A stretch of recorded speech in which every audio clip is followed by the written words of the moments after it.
Hey everybody, the Reswirl here, and welcome back to more Ace Attorney Dual Destinies. Alright, nearly 4 AM, at 3 AM. I've caught up on all my anime. I am ready to do more Ace Attorney. It's been, a good few hours since I did the previous session, which means I've given myself, plenty of time to... Well, given my voice plenty of time to rest, either way. So this is Trial Day 1 in Defendant Lobby number 5. I can actually do with turning this up a little bit. Okay, what? Just trying to think of like a little recap. What just happened? Athena started to freak out thinking she'd killed her mother, and then 5 black Cyclops showed up, which I think is what Pearl researched. So I did a little research. I looked into those special Cyclops you mentioned, Mr. Nick. You did? That's great. I really appreciate it. A red Cyclops protects a secret a person is consciously trying to hide. If the person folds under questioning, the locks break and the truth comes out. Yep, that's exactly how I got the truth out of Detective Fulbright and Director Cosmos. But a black Cyclops protects a secret from the deepest place in a person's heart. A secret that person isn't even consciously aware of. Oh, so yeah, it is. I'm pretty sure I even said that. In jest. Like, I said it as a joke. So I wonder if it's a secret that they're not aware of. I can't remember, I don't think I said it exactly like that, but I said something like that. Interesting. So even they don't know it's there. Athena isn't trying to keep anything from you on purpose. For some reason, part of her heart and her memories are sealed off. Even from herself. Okay, so all I have to do is break the Cyclops. According to my research, a black Cyclops is like a heavy chain wrapped directly around one's heart. That sounds bad.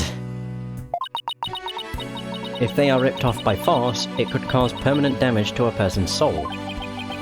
In other words, if I'm not careful, I could traumatize Athena for good. Ooh. Pills, could you stay by Athena's side? She must be suffering under the weight of such a heavy burden. Alright. But will you be alright by yourself, Mr. Nick? I'm up against Edgeworth. I have to be able to give this trial all of my focus and strength.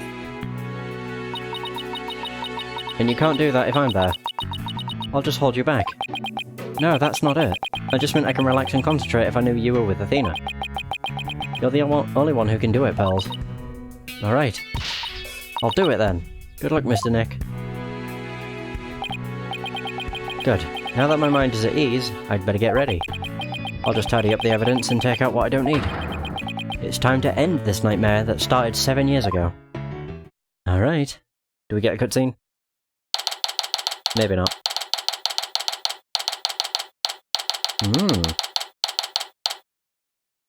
District Court, courtroom number 4. Defense, prosecution, and judge. There are even people in the gallery. The roof has been completely blown off and the walls have collapsed. But today, this ruin is my battleground. Oh man, oh, that's so cool. The fact we're just doing it in the ruin.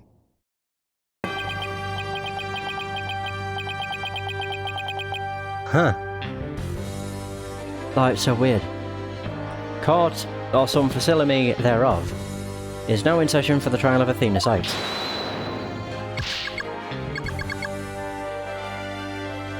Oh. Not a facsimile, old man. This is a proper, official trial. Take this more seriously or you'll start hearing the bones of the hostages snap. Please try not to upset Miss Blackwell. I'm begging you. Court is now in session for the very serious and very proper trial of Athena Sykes. Oh my god, it's so weird seeing his animations be 3D. This is no trial, it's nothing more than a ridiculous farce. What did you say? Edgeworth, did you not hear what I just said to His Honour? However, this ridiculous farce has a very important meaning for our legal system.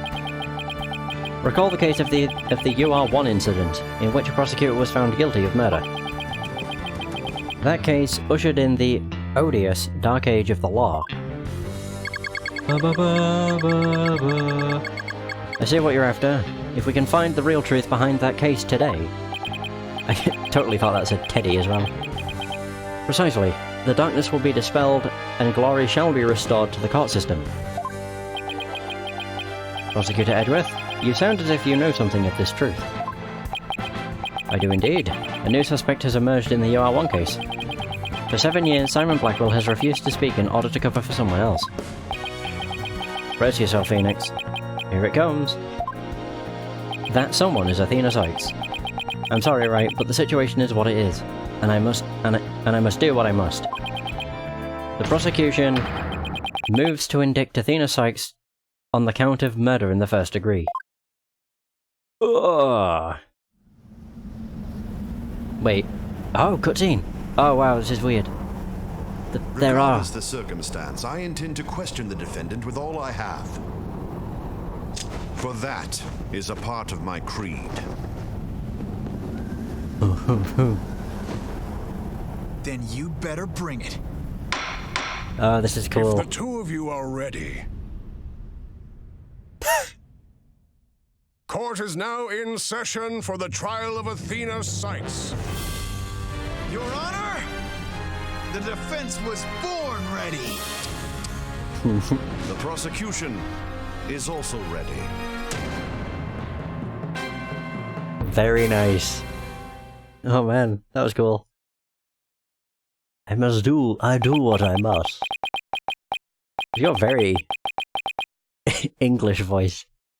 Part of my creed. There's immense tension between us. It's like we're picking up right where we left off.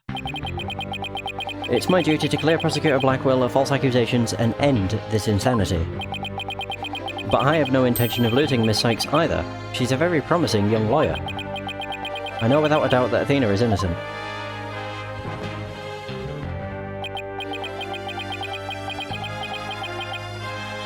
But I don't think Prosecutor Blackwell did it either.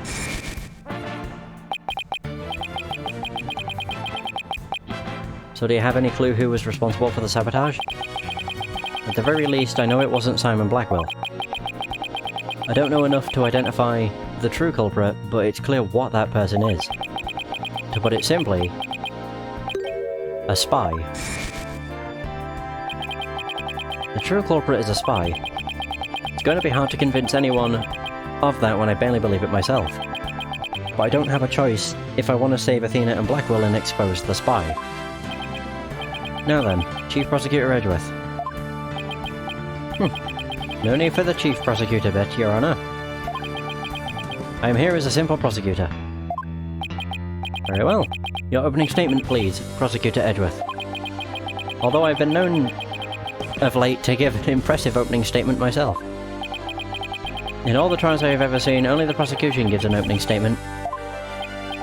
Of course, you're right. I was just joking. Just having a little fun. So he wasn't doing them just out of fear. Interesting. Let's start with a brief overview of the UR1 incident.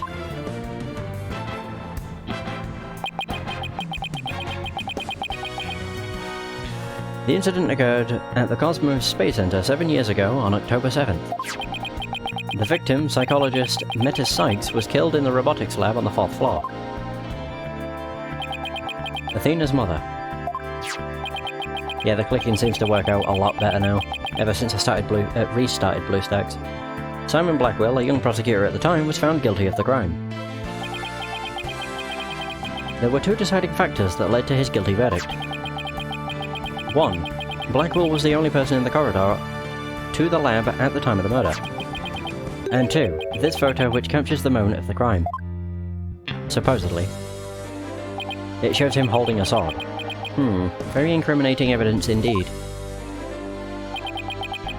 It would appear that the only conclusion is that Prosecutor Blackwell did indeed... Are you kidding me? I'm not accepting any conclusion of any kind. This opening statement is over. Now hurry up and call the witness. Excuse me, Miss Blackwell, but we must follow proper procedure for these things, you know. Or perhaps we should heed her wishes, Your Honor. She is the trial's sponsor, after all. Besides, the courtroom is chilly, and sitting for too long can't be good for your back. Oh, you are very kind to show such concern for the welfare of the elderly. As skilled as ever at playing the court puppeteer, I see. The prosecution calls its first witness. A witness who decided to bring forth new testimony after 7 long years. New testimony? And just who is this witness anyway? Okay. Fulbright? Wait. Bobby Fulbright's the name. In justice we trust. Ah. What are you doing here? I'm just here to speak for the hostage taker, Miss Aura Blackwell. She says she's too busy, what with confining and threatening the hostages and all. Oh, she's the witness. That doesn't seem to stop her from constantly chiming in through Gonko. I'm nothing more than an observer in this. Do your best. I'm watching you. Believing her brother innocent, Miss Blackwell has been conducting her own investigation. And though her current actions are hardly lawful, I think we can at least hear her theory. I have here Miss Blackwell's notes on the investigation she conducted. And I'll be giving testimony based on these notes. Here I go! Okay.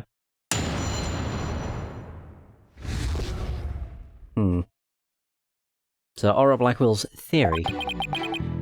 Simon isn't the murderer, he was trying to cover for someone. Someone else was at the scene at the time they say Simon committed the murder. I mean, if he really was out to steal that moon rock, then why the rolling case? Because he was using it to hide someone inside. That's why. And the only person small enough to fit inside that case was Athena Sykes. Oh, okay. And that's Miss Blackwell's theory. It totally goes in the face of the official ruling, huh?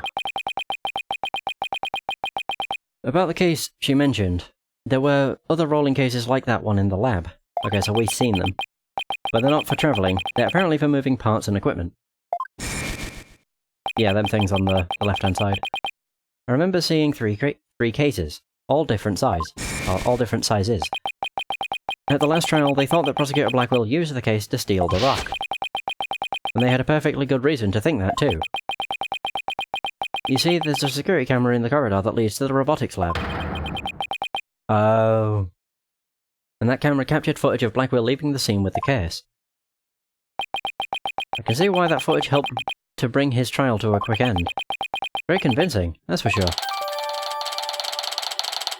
Blackwell was the only one to pass through the scene of the crime. How was that updated? It doesn't look like it added any new information. Whatever. That case, by the way, was later discovered outside on the Space Center grounds. Speaking of after the incident, where was the defendant, Athena Sykes, found? She was found on the 5th floor of the Space Center, in the Sykes family residence. Prosecutor Blackwell most likely brought her there after the incident. In addition, it's unknown where Miss Sykes was at the estimated time of death. Miss Sykes was too confused by the shock of her mother's death to give proper testimony. There was no witness or evidence to tell us where she might have been. But what you're saying is that Miss Sykes didn't have an alibi. That is what the evidence is saying, yes. I understand the reasoning behind the theory, but I'm far from convinced. The victim is the accused's mother. Are you actually claiming an 11-year-old girl? Of course. The girl had a very strong motive. Dr. Sykes was a psychologist who wrote many papers about speech and emotions. You're aware of Athena Sykes' special ability, aren't you, Your Honor? Are you referring to that therapy thing? Yeah, she's done it quite a few times in court. The ability to read emotions from speech, and the subject of her mother's research. Well, as long as it benefits society, I don't see any particular problem researching it. Don't like where this is heading. I'm gonna say going. Not one bit.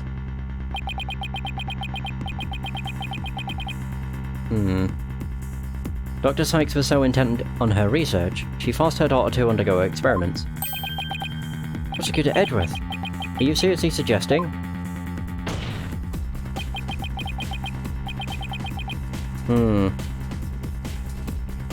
I've done my best to be delicate, but even you can't deny it to be true, Mr. Wright. No longer able to withstand the anguish of the experiments, Miss Sykes felt her only choice was to kill her own mother. Jesus. Go easy on me at least a little bit. Order! Order in the court! What a tragic story. I hardly want to believe it myself. No, we must proceed. Oh, but we must proceed. Mr. Wright, if you could. Detective Fulbright, please refer to the notes. Okay, so we're cross-examining. Alright.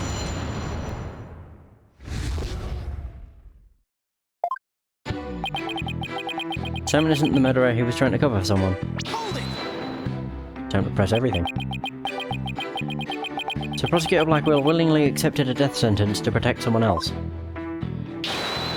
Yes, that is precisely what Miss Blackwell appears to believe. And that is what I believe as well. Prosecutor Blackwell is no murderer, Mr. Wright.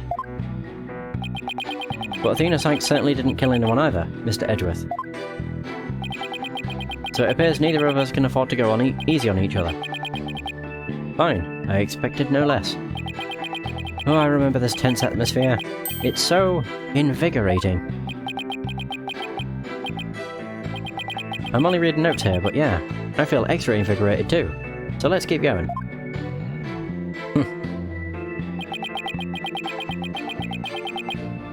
Someone else was at the scene of the... At the time they say Simon committed the murder. But that's just speculation. Objection! Whoa! Oh, that's Edgeworth. I was like, who the fuck was that? No, Miss Blackwell has proper grounds for her claims. Objection! I don't know if I like his objection, it sounds a bit too... Then why didn't you say so in the first place? Objection! I mean, listen to that. You're the one who screamed hold it, and cut me off. Fine, so maybe I jumped the gun by a teeny weeny bit. Now I know what they mean when they say close enough to argue. Moving on.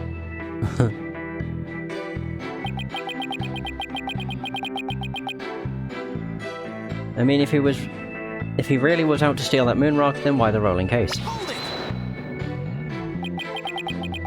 This rolling case. I suppose you mean the one... Ah, to the right, yeah. That existed in the photo with Prosecutor Blackwell in it. The very same. But was absent when the crime scene photos were taken. Yeah, I know. I've noticed that it's missing now. Ah.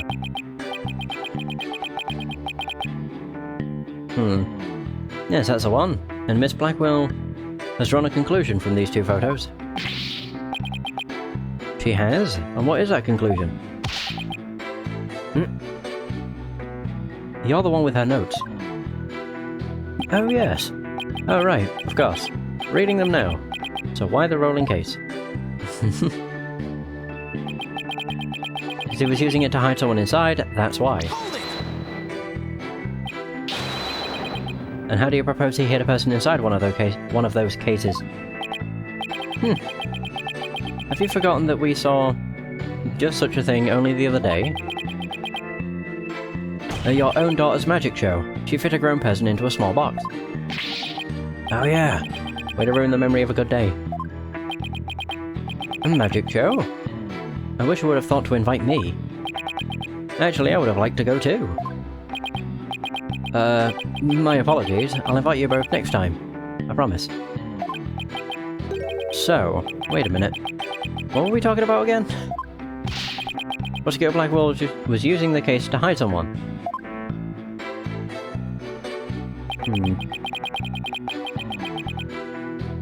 Only person small enough to fit inside that case was Athena Sykes.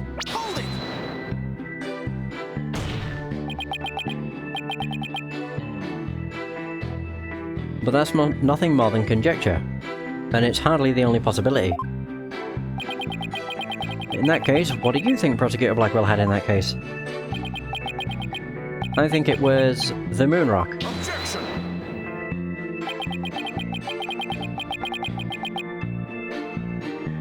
There were 3 cases at the scene, but Prosecutor Blackwell used the largest one. Yeah. The moon rock was egg-shaped and only about 8 inches in diameter. It wouldn't have made any sense to use the largest case there just to move that rock. Objection! Be that as it may, it doesn't prove Miss Sykes was inside. Then let me ask you this. Can you come up with a better theory of what was in the case? Well, Mr. Wright, can you? Nice, give a guy some time to think. Let's see. Should I try to bluff my way through what could have been in that case? Yes.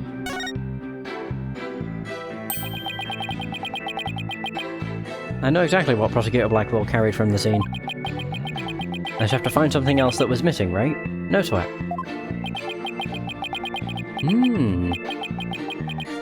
I'd be very interested in hearing your theory, if it's true, that is.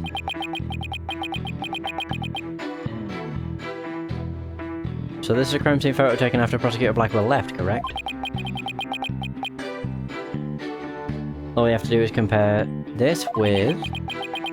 Aha! This photo of Prosecutor Blackwell to see what's missing. If he took something with him, then it should be in one of these photos. Lady Luck, don't fail me now! Alright then, Mr. Wright, let us hear your theory. What did Prosecutor Blackwell take from the scene of the murder? This. What? Oh. He took his coat. What? Fine, I was trying to drag the hand, but it wouldn't let me. The robot arm. Please notice that there is a robot part on top of the car in this photo. However, in this photo taken after the crime, the robot part is gone. In other words, this part is something that was taken from the scene of the crime. You do appear to be right. I don't see it in the second picture. But it's just a piece of junk. How important could it be? Is it really just an insignificant robot part? Speaking of which... What are you looking at? I'm gonna start charging for each glance per eyeball. Stingy, stingy. What happened to the age of free previews? Your Honor, about this robot part. Doesn't it look like it could be an arm from that robot there? Well, now that you mention it, it does, doesn't it? But the case is still too big to be practical for just the moon rock and a robot arm. But was it really just the one arm that was in there? If it wasn't Athena in the case, then maybe... I believe there was another robot at the scene that looked... or that looks just like the one here. Your Honor, it is the defense's assertion that it was this other robot that was in the case. What?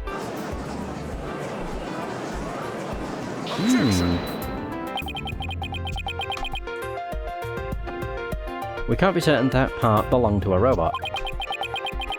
Yes, it looks like the arm of the one before us, but it could be something else entirely. Besides, it's wrapped entirely in bandaging, making it difficult to verify what it is. Now, because of the bandaging, we know exactly what it is. Objection! I know for a fact that it is a robot arm. I can even tell which robot it belonged to, just by looking at it. With this information, we can investigate whether it was there at the time or not. But Mr. Wright, I thought you were more of the technologically illiterate type. When did you become such an expert? I feel somehow abandoned. Not to worry, Your Honor, I still know next to nothing about machines. But I know this piece of evidence proves which robot the arm belonged to. It's the exhibit. There it is. Take that! The robot in this picture is named Ponko. But take a look at Ponko's arm. It was Miss Sykes who bandaged it up like that. She must have thought that machines heal in the same way that people do. What an adorable, naive mistake. It reminds me of my own grandchild.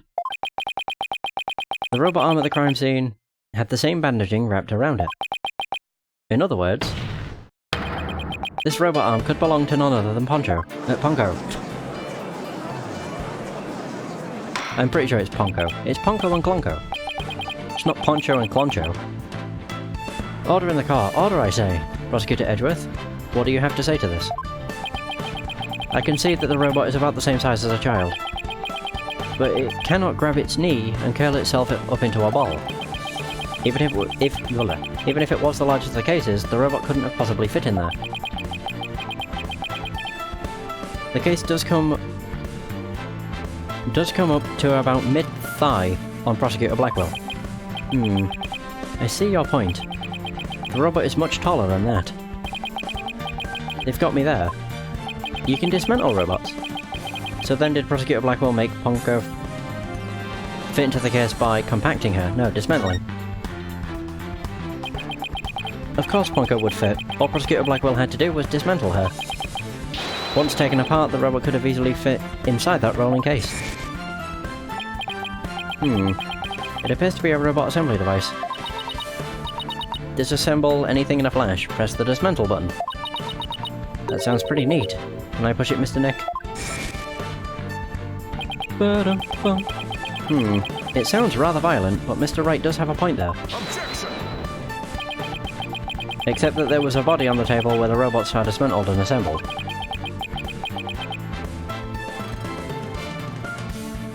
There would have been no room to take the robot apart. Objection!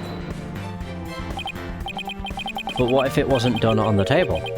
What if the katana was used instead? You mean the sword? Yes, Your Honor. Miss Blackwell, I'd like your opinion as a woman of science.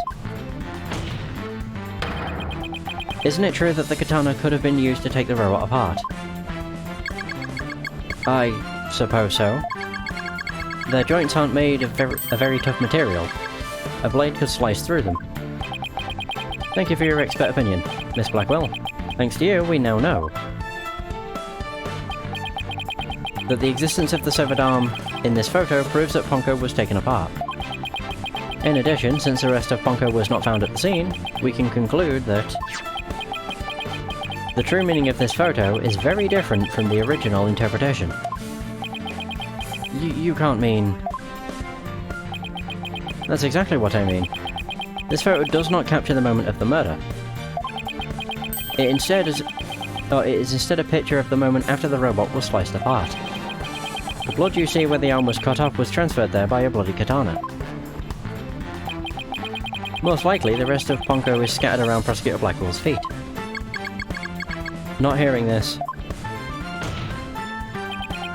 Therefore, what was transported inside that case was not the defendant, but a robot. Miss Sykes never was at the scene at the time of the murder.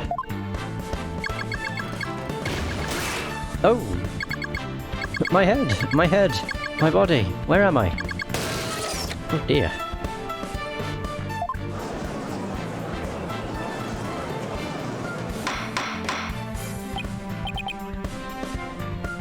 Order! Order in the court! It's true that Ponko was found in pieces after the murder. I'll admit I repaired her myself afterwards. Court shows Blackwell taking the robot apart. There's a blood stain on the end of the robot's arm.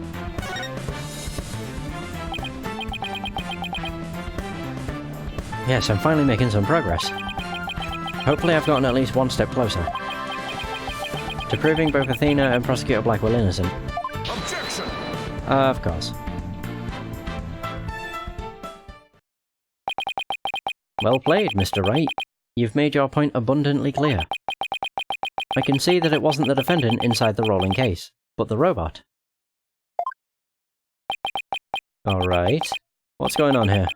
It's never good when he plays things this straight. Does the prosecution withdraw its claim that the defendant was carried from the scene? No, Your Honor. My claim hasn't changed. Objection! But Ponko and Miss Sykes couldn't have both been inside that case. Objection! The notion that the case was used to carry Miss Sykes was Miss Blackwell's theory. I have been on a different opinion, or of a different opinion, from the outset. Now I finally have the opportunity to voice my theory.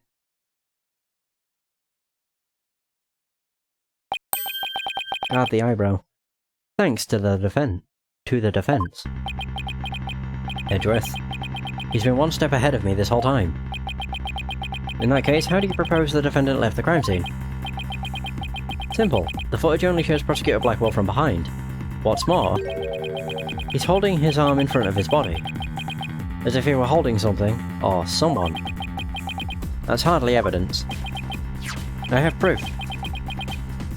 Ah, the surcoat Prosecutor Blackwell was wearing.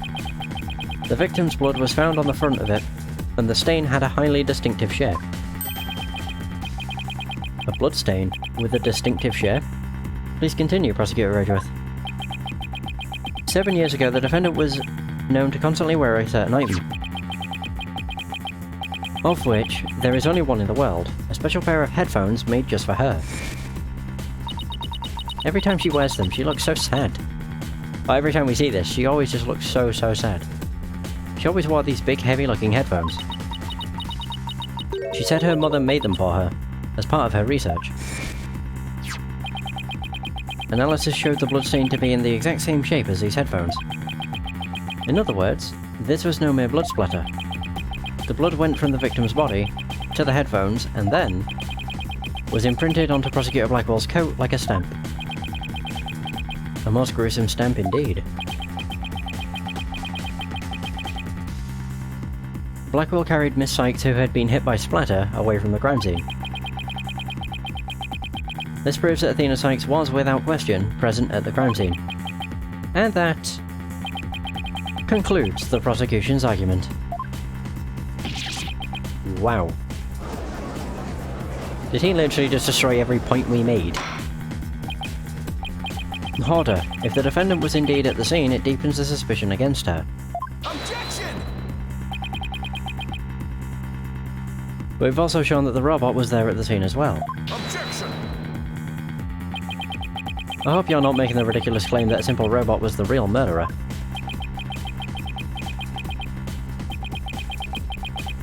I don't really think that, no, but you can't say you can't say the possibility isn't there. Detective Fulbright, was the robot questioned at the time? No, I don't see any record of it. I believe it was considered unrelated to the case.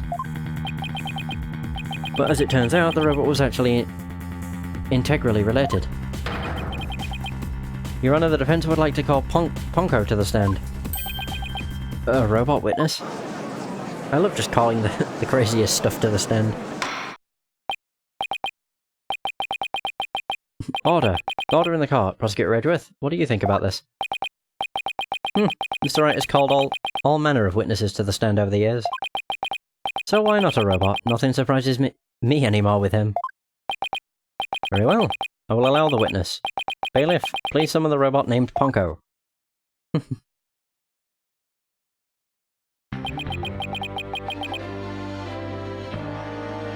Witness, please state your name and occupation. Whoa. My name is not Witness. My name is Ponko. Yes, I realize that. But when you're at the witness stand, you are the witness. No, I'm not. I'm Ponko. Say it with me. Ponko. What an utterly inflexible little robot. You're the last person who should be calling anybody inflexible. You remind me of my grandchild who just learned his own name. Oh, how precious. Alright, Ponko, I'm going to ask you some questions.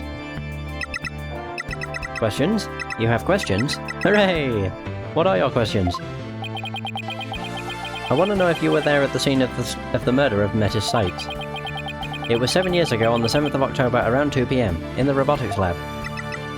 Certainly. Just one moment. Searching data. Search complete.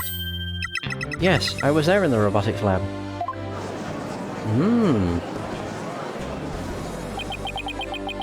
It would seem this robot's testimony is necessary to this case after all. This is great. I just knew Ponko must have seen something important.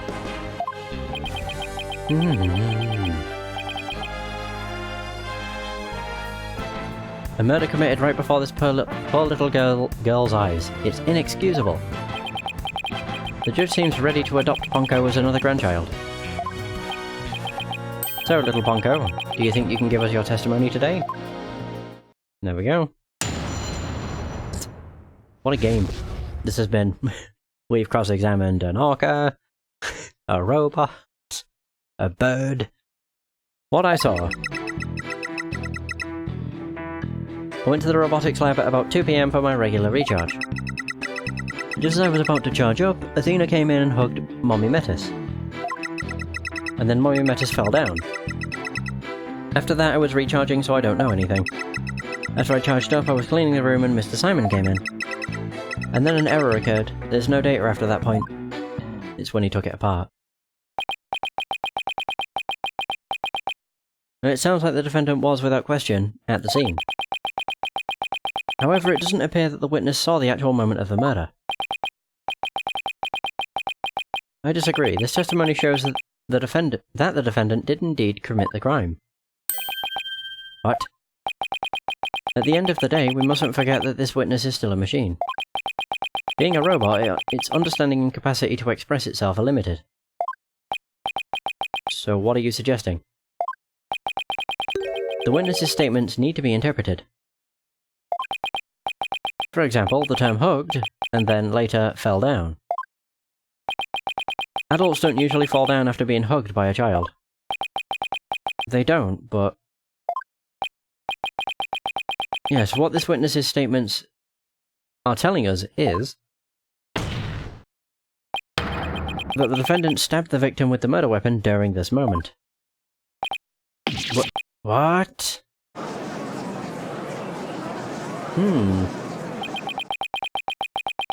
Before Miss Sykes hugged Dr. Sykes, did the two of them converse? Yes, they did. They spoke to each other very loudly, but I don't know what they said. Athena is usually so quiet, so I was surprised. Spoke very loudly. We can interpret this to mean they argued. I see. Murder after a heated argument. And then the victim fell down.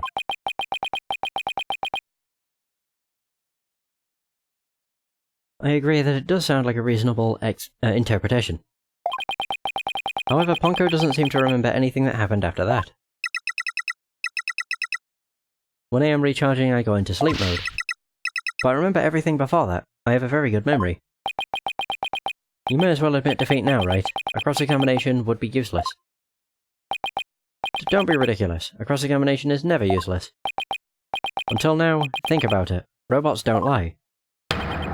This robot is both an important witness and valuable evidence at the same time.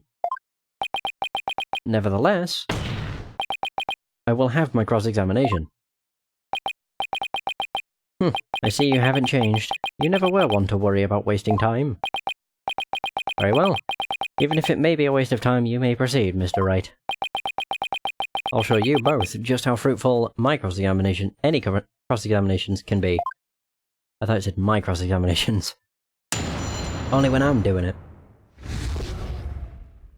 Hey, Agent Trent. How's it going? What I saw. I went to the robotics lab at about 2 PM for my regular recharge. Your regular recharge? What is that exactly? I have to refill my battery's power or else I stop working. I go to the lab to do that. So that recharge occurred around 2 PM, around the time of the murder. That's right. I go every day at 2 PM. That's good, I'm glad to hear that. As I was about to charge up, Athena came in and hugged Mommy Metis. Hugged her, huh?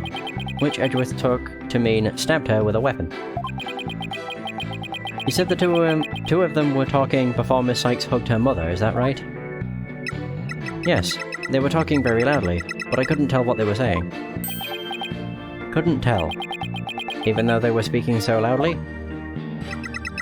I'm only allowed to listen to voices that are directed at me. If it listened to every voice, it would be little better than a mobile eavesdropper. Well, that explains why some of Ponko's testimony is so vague. It's a shame that our little friend wasn't listening in, however. We could have learned what they were talking about just before Dr. Sykes was killed. Now then, what happened after that? Then Mommy Metis fell down. After that I was recharging, so I don't know anything. I don't want to delve too deeply here, but could you tell us how the victim appeared and acted at this moment? Mommy Metis was very surprised when she was hugged. I heard her heart pound. Huh? Her heart? Mr. Wright, have you forgotten about this document we found in the robotics lab? I mean, no, but I didn't read it. These robots have a heartbeat detection system. Oh. Oh yeah, I forgot about that. Now that he mentions it, I do remember reading something like that here. Oh, there. The presence of a human with their heartbeat detection system. There it is. They detect the presence of people by the sound of their heartbeats. Wait a minute. That means... if Dr. Sykes really did die at that moment, or at this moment... Ponko, how was Dr. Sykes after she fell down? Could you still hear the sound of her heartbeat? Let's see. The moment she fell, her heart was pounding. After that, I don't know. I started recharging just then. Of all the unlucky timing, if you had heard anything after that, could have possibly proved that the hug wasn't actually the moment of the murder. I'm very sorry. I'm afraid I don't know. I'm very sorry. The robot is designed to go into sleep mode automatically, so it can't be helped. But it does appear it detected an increased heart rate at the moment of the stabbing. Great. After Mommy Metis's heart started pounding in surprise, she fell by the window. It was the round window on the workbench side of the room. The workbench, huh? Ponko must be talking about that table to the right of where the giant robot is now. Right. Is there something critical in Ponko's statement just now? Didn't she die, like, much closer to the what is it? I'm going to say yes. It'll probably get added to it as a testimony. Your Honor, I believe this statement is critical. I'd like it added to a testimony. Very well. Ponko, could you please add that statement to your testimony? That's a good little girl. Fell down near the round window on the workbench side of the room. Do I have anything I could use? 7-year-old photos. There's that. Oh! There is no table. I mean, there is, but it's a lot smaller, maybe. It might just be the angle of the table. But I would go with the fact she fell near the window, which is here, but her body was found on the operating table. Oh, whatever that is. The chair. Which is on the other side of the room. So... yeah, okay. Presenting the photos. Objection! How do you explain that? Ponko, your statement may have just inspired a breakthrough. I was helpful? Hooray! I'm so happy. Just to be sure, let's go over it again, okay? The victim fell near the window, on the workbench side of the room. However, I think it's because they pointed out the table. That's when I was like, that must be important.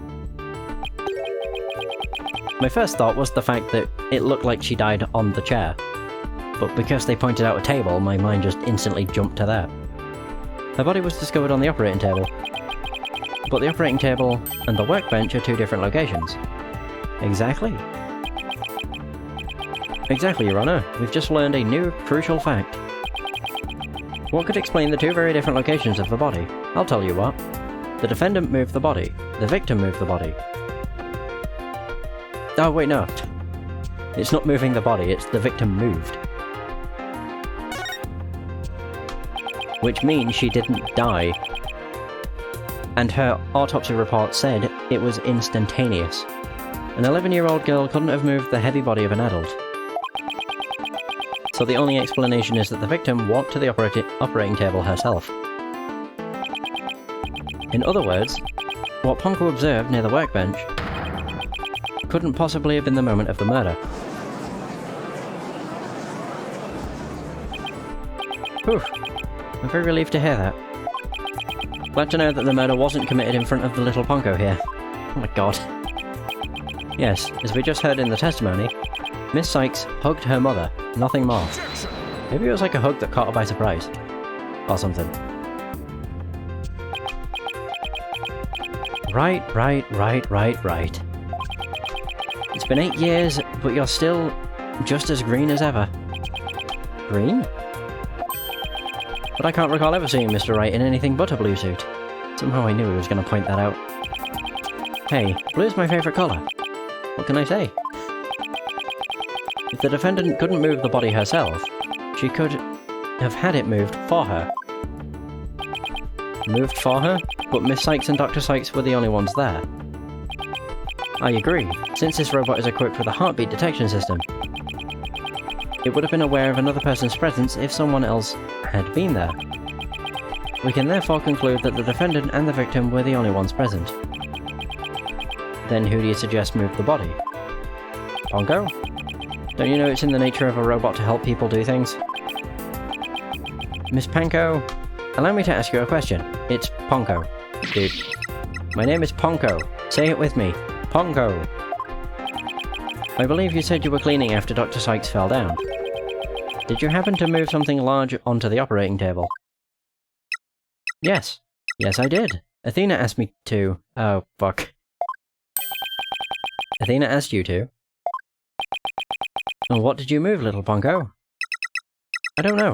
Unless something has an ID tag, I can't tell what it is. An ID? An ID tag, you say? Yes, a tag with a barcode on it. We robots scan them to tell us what a thing is. That paper in the lab did mention something about that.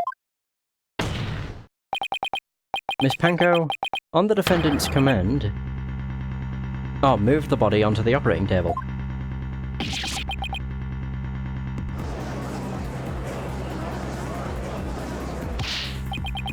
But Ponko, did you really move Dr. Sykes' body? I'm just trying to sort things out with OBS. I've lost my restream chat. Can I just deactivate and reactivate? Again, I'm just trying to get it so it shows up. Nope, it just says unknown error occurred. Try again later. Fuck. My life. Oh well. This is really important. Is there any way you could tell? I'm just gonna open it on my phone. Without an ID tag, I can't tell. Give it up, right. If the victim's heart was stopped, the robot's detection system would be useless. Furthermore, Dr. Sykes usually wore her white coat while she was working. White coat? Oh, right, yeah. She kept the jacket with her ID tag on it draped over the chair in the robotics lab. And only wore it for special occasions.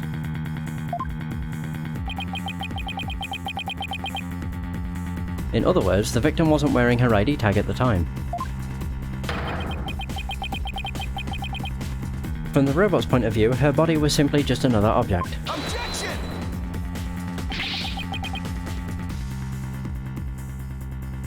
But Ponko is equipped with a facial recognition system. Oh, there we go. If she really did move the victim, she would have recognized the body as Dr. Sykes. But she didn't, so that means... Objection!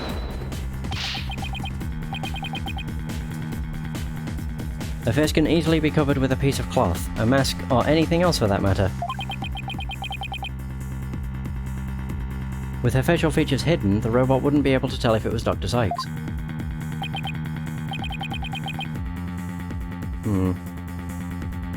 He's right.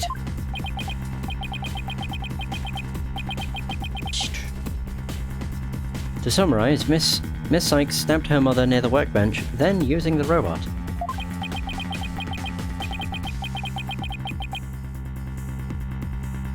She moved the body to the table where she removed the sword and was stained with blood. And was stained in blood.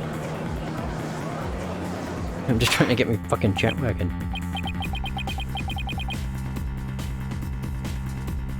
Come on. Order, but if that's the case, then I have a question. An important one.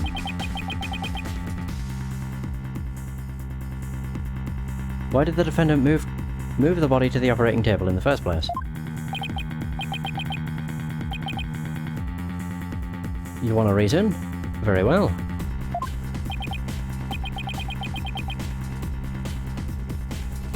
What? You can't possibly have an explanation. Your emotions blind you to the truth. You could learn a lot from our robot friend. Or friends. Calm and rational thought will open your eyes to the truth in front of you, Mr. Wright. Now then, do you remember the operating table's one special feature?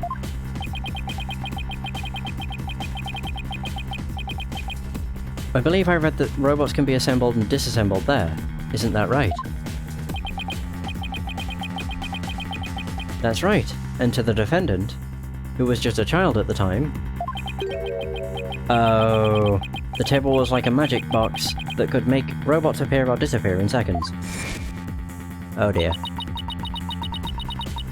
But in the end, my mom just put her on the operating table and fixed her in a flash.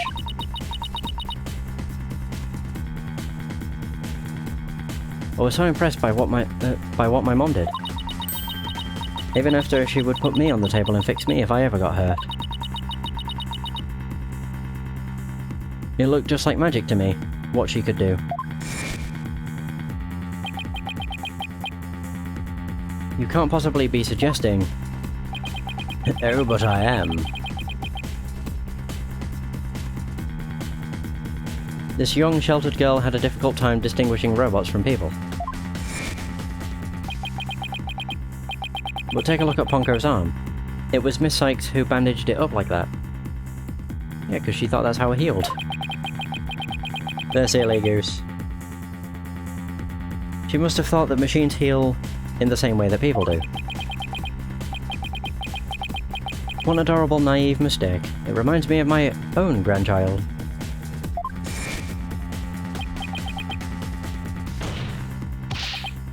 No way. I refuse to believe it. Miss Sykes made a childish, naive and cruel mistake. She thought that if a robot could be dismantled and vanish without a trace... Prosecutor Ridgeworth, if you're about to claim what I think you are, I demand that you word it as delicately as you can. With all due respect, Your Honor, all I can do is present the truth as it stands. The reason the defendant moved the victim's body to the operating table... No, don't say another word. Just stop. Was to dismantle the evidence so that she could get away with her crime. Jesus. That can't be... true. It does seem a bit out there. I'm just gonna have to open up the chat on my browser. Piece of shit. Order. Order in the court. Order in the court, I say. I say. Jeez. Well, there we go. It's up and ready now. I just have to move me window. Fuck. So I don't want to break anything. Right there. Cool. Edgeworth, she was just a little kid. How can you say such a horrible thing? Horrible? Like I said, you're just as green as ever. There we go, I've just put it basically over where the chat would be on OBS. Covering up a little bit more because of, like, the bookmark bar and everything. I came here today as a prosecutor to seek only the truth. No more, no less. My theory is simply the result of a rational consideration of every possibility. Objection! But dismantling isn't the table's only function. It can make repairs as well. It's conceivable that Miss Sykes moved her mother to the table in order to fix her. I suppose that can be another way of interpreting it. But dismantle or repair, it doesn't matter either way. I've also just realised it's been an hour, and I've barely made any headway in this first half, so this might be 2 sessions. Whatever. What do you mean? After murdering her mother, Miss Sykes may have come to her senses. Or perhaps she did want to make it appear as if it had never happened. And that's why she tried to repair her mother. Yes, that's one possible explanation. But... But we mustn't forget the facts of this case. The victim was observed to fall down after being hugged by the defendant, and the body was moved per the defendant's command. These two facts that indicate the defendant's guilt, remain unchanged. This just can't be true. Mr. Wright, do you have any evidence to refute the prosecution's claim? Evidence? Right. Let's see. I can't think of any. I'm afraid I don't have any evidence. Since becoming Chief Prosecutor, I've learned that the truth isn't always pretty. Now accept the truth, Mr. Wright. Your subordinate murdered her own mother.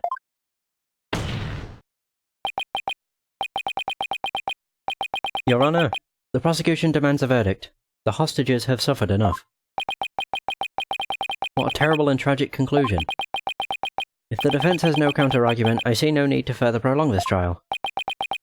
Edgeworth's argument seems solid enough, but...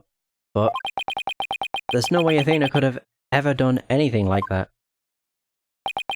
What do I do? There has to be something. But I can't think of a single thing. Who objected? Blackwell? Why is he here? Prosecutor Blackwell? This is quite the farce you were conducting here. I could die from laughter. Prosecutor Blackwell, what are you talking about?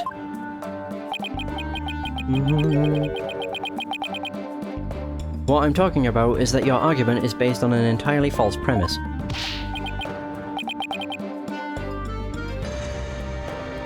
Go on. We're listening. Could this be the miracle I need? But what is Prosecutor Blackwell trying to pull here? God knows. 7 years. For 7 long years. This case has been on my mind. Not for an instant did I not think of it. I'm the one who killed my mentor. And don't think you can alter that fact now. Your boldness, I will take to the stand, and I won't take no for an answer. Of course, Prosecutor Blackwell. Please, go ahead. Okay, so he's given a testimony now. Right. 7 years ago. I went to the Cosmos Space Center with the intention of killing Dr. Sykes. Is he doing this just to cover for Athena again? Not to say that Athena did it. It feels like that's the case. But when I got to the robotics lab, I found Athena there instead. I would not be swayed from my purpose, so I waited for Dr. Sykes to return. And then I committed the act. Ah, how cathartic it was. Yeah, I think he's just trying to make it out like he is a horrible person. But little Ponko here witnessed the victim falling. In other words... Objection! Objection! I actually think I'd prefer Blackwell's voice for Edgeworth. I don't know if Edgeworth's voice for Blackwell would work. It probably would, to be honest. I don't need any of your other words, old man. I can guess what happened. Although I will admit, I'm kind of glad I got to hear Blackwell's objection for the entire game and not Edgeworth's. I don't know, I just don't like Edgeworth's. Which would be... She fell means she fell. Merely that. A mother and child falling around. Perhaps she tripped. Not that it matters. When I entered the lab, there was no trace of Dr. Sykes to be seen.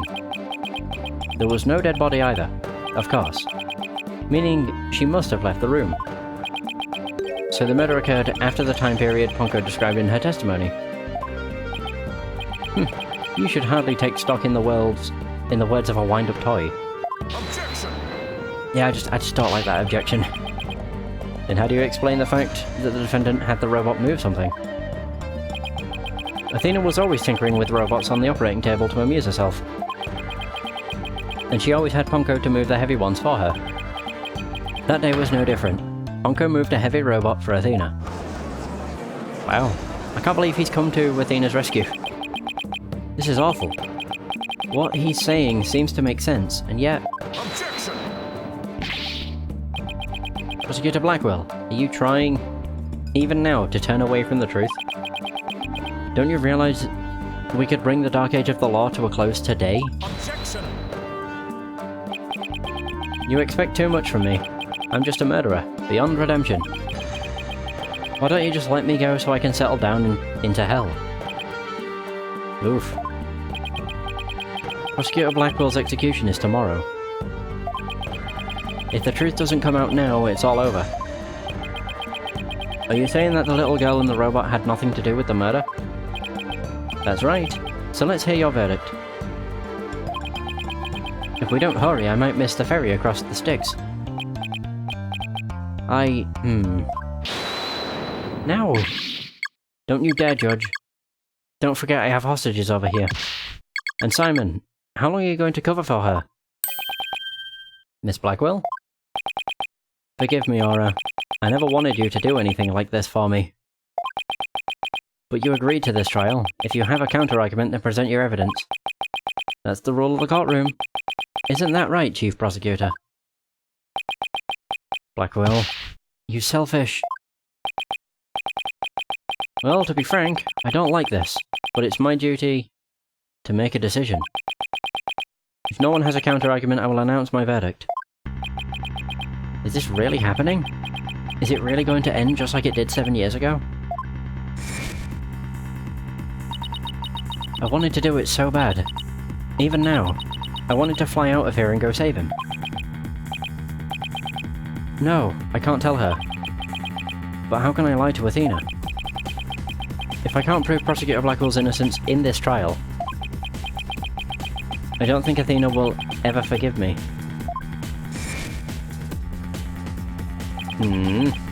I can't let this happen. But I just don't have the evidence to counter Prosecutor Blackwell's testimony.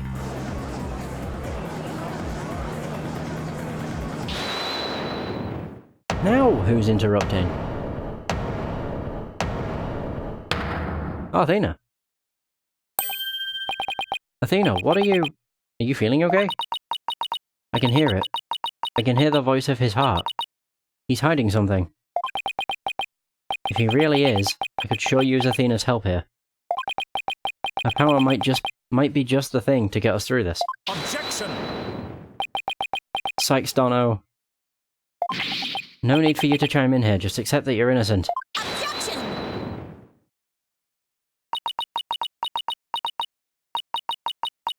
These past 7 years, they've been just as hard on me, as hard on me, you know. What are you talking about? Do you remember? That horrible, horrible trial? Oh, this is... Yeah, we got a glimpse of this. Please, you have to listen to me. He didn't do it. Yeah, he didn't kill her. His heart is screaming that he didn't kill her.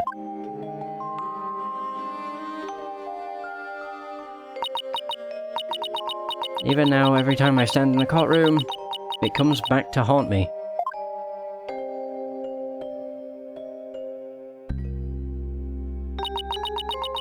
Not being heard, no matter how hard you try. Feeling so helpless.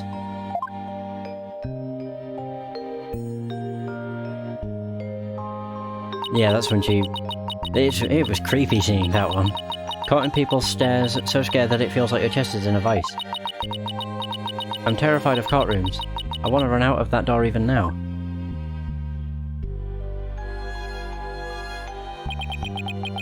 And yet you found a way to keep your fears at bay and become a lawyer. Thanks. That's because one day, I came to realize that I had to fight. I couldn't give up. I exercised hard and I studied hard. I wanted to become the strongest lawyer I could be. This day has finally come. The day I've been looking forward to with all my heart. This is why I became a lawyer. This is why I studied psychology. It was all to save you from this false conviction.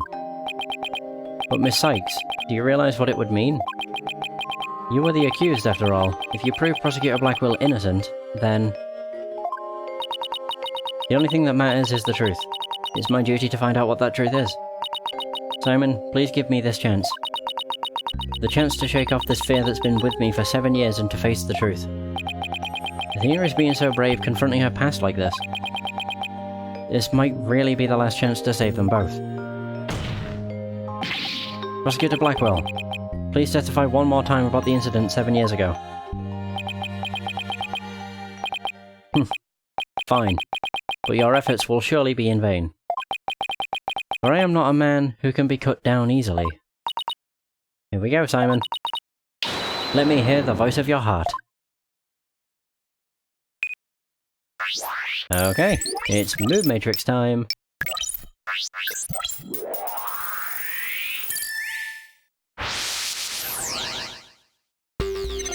Whoa. Oh, the unexpected emotion. I went to the Cosmos Space Center with the intention of killing Dr. Sykes. Right, so he's angry. But when I got to the robotics lab, I found Athena there instead. I would not be swayed from my purpose, so I waited for Dr. Sykes to return. And then I committed the act. Ah, how cathartic it was. Okay, so that explained it being happy. I suppose the unexpected emotion would be the fact he's happy to see Athena. Yeah, like Athena was there. This feeling of happiness. Even though the person you were looking for wasn't there, you felt happy. Why is that? Simple. When I was looking for Athena, I hadn't found her yet. I grew worried. Hey, Ivan. It's going pretty good. I don't think I'll finish it this session. I was hoping to, but I'm kind of making a snail's pace in this final... like, the final part of it. Like, I've been going for an hour, and I'm not even close. But, yeah, it's still going good. When I saw her in the robotics lab, I was happily relieved. Merely that. Whoa. Damn, that dropped down by 60%. Just now you said you went to the Space Center to kill Dr. Sykes. But the first thing you did was look for her daughter instead? I had no intention of harming Athena, so I wanted to confirm that she was safe first. It was just a part of my plan, nothing contradictory about that. The second I find an inconsistency, he cuts it down. Simon knows the principles of analytical psychology. There's less noise now, but I don't see any instabilities we can latch onto. I was afraid of that. We'll just have to keep chipping away at him, then, bit by bit. Oh yeah, these games are huge. Like, to get through all 5 cases, it takes between 20 and 30 hours. So they're very long games, but they're well worth it. Would you update his testimony, Athena? You got it, boss.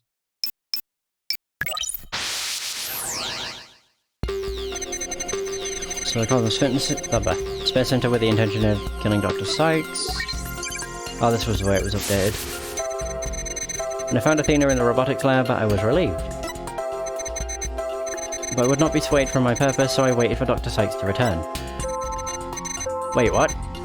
And now he's sad. When she did, I plunged the katana in.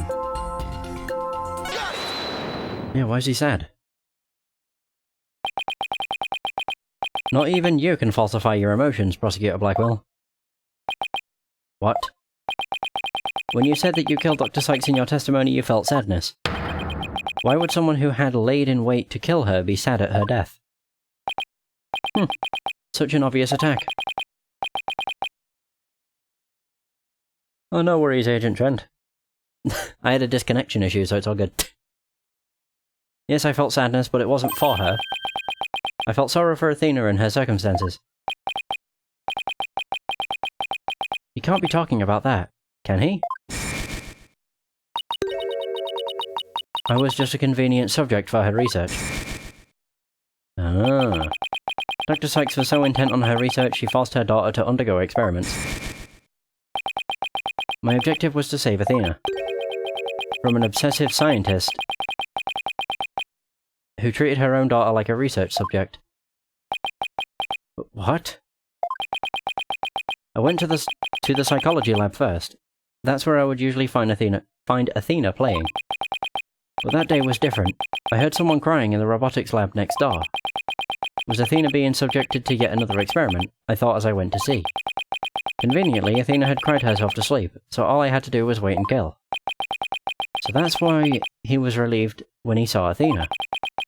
But is this story really true? I'm not sure how much to believe. Mr. Wright? How are you doing, Athena? Still hanging in there? I'm a lot stronger than I look, boss. Now take a look at this. The noise level actually increased. Of course it did. Oh, this is going to be a bitch. Now we're up to 60%. It went up. I've never seen it do that before. Prosecutor Blackwell is lying somewhere in his testimony. As a matter of fact, he's piling lie on top of lie in an attempt to make his claim sound more believable. He's trying even harder to suppress his true feelings, and that's what's causing the noise. How in the world should I approach this? I can either use an evidence-based approach if I can find a contradiction. Otherwise, I should look for an inconsistency in his emotions. There are no flaws in my testimony, and his baldness is prepared to give his verdict. Give up on this lost cause, and let the law free me of these chains already. Objection! I don't think so. Not while I'm around. Now, contradictory testimony or inconsistent emotions. Which should I tackle first? His emotions. Okay, let's look for inconsistent emotions. You got it, boss. But if you want to try looking for a contradictory statement instead, just let me know. I can easily switch over. Alright, so now we're looking for an unexpected emotion again. Her crying from next door, of course I was worried. I hurried over and opened the door to the robotics lab. Why surprise? Before I could lead Athena out of there, cursed my luck, Dr. Sykes came in. I refused to hand Athena over, so I had no choice but to kill my mentor. Right. The only one that really sticks out is the... like, being shocked at that. How odd. Why would you register surprise at opening the door to the lab? Alright, fine. I'll explain if I must. What surprised me was... Ponko. That toy figure attacked me. Dr. Sykes knew full well of my plan to rescue Athena. But she couldn't stand guard over her daughter 24 hours a day. So Dr. Sykes had Ponko do it? That's right. She ordered Ponko to forcibly remove me on sight. So I slashed Ponko up with a katana that was there in the lab. That rickety old puppet wasn't worthy of that fine blade. Mr. Wright, it's happening again. There's even more noise now. Oh my god. It's at 100% now. What's going on here? Whenever we find an opening, he covers it up with lies. We'll never get rid of the noise at this rate. It's pretty hard to keep telling coherent lies like that. His mind and will really are as sharp and as strong as a katana. Alright, what should I tackle first this time? I mean, I've tackled his emotions. That fucked me, so we'll tackle the testimony. I think there might be an inconsistency in Prosecutor Blackwell's testimony. Alright, let's give it a thorough check then. Alright, we're doing it on this. Different. With a feeling of dread, I opened the robotics lab door. Just then... Ponko attacked me. I retaliated by cutting it into pieces. But before I could lead Athena out of there, cursed my luck, Dr. Sykes came in. I refused to hand Athena over, so I had no choice but to kill my mentor. Ooh.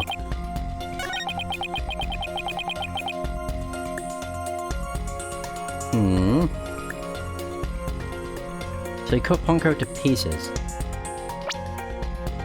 Wait, how the hell would it have blood on it then? Where's the photo? Is it this one? I think it's one of these.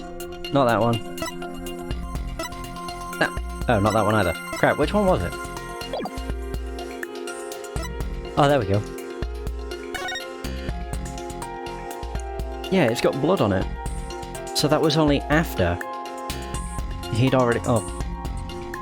That was already... I'm all over the place. That was after Sykes had been stabbed then.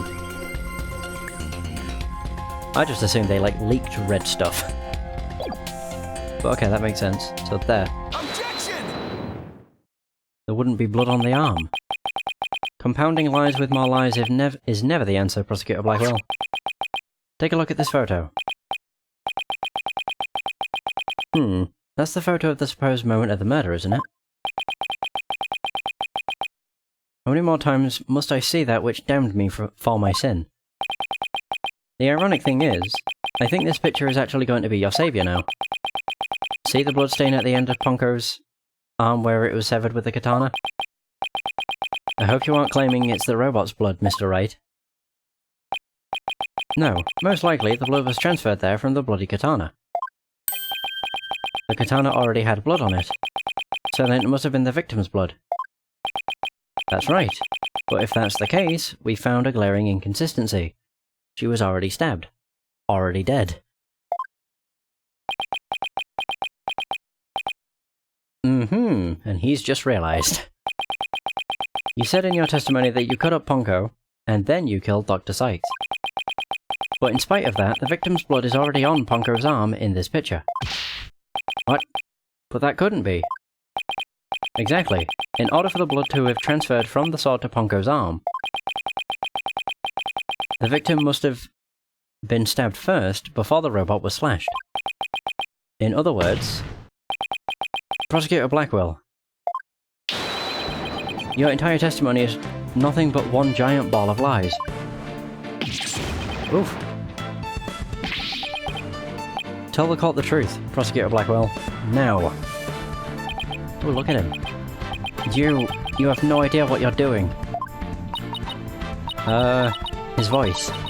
There's so much discord. I'm hearing not just one or two, but a bunch of rampaging emotions here. It's hard to describe. It's like a violent whirlpool or something. Oh dear. Phoenix Wright. You will pay for this. Never have I been forced to reveal so much, but the rest I'll take to my grave. Prosecutor Blackwell, you are on the witness stand. You are obligated to tell the truth. Isn't that the rule of the courtroom? All of these complex emotions, they seem to be flowing from one source. I think whatever he really saw that day is what's causing these feelings. Oh no, is it an overload? Oh god, it is. It's all of them. Holy crap, that's loud. So following the sound of crying, I opened the lab door, and then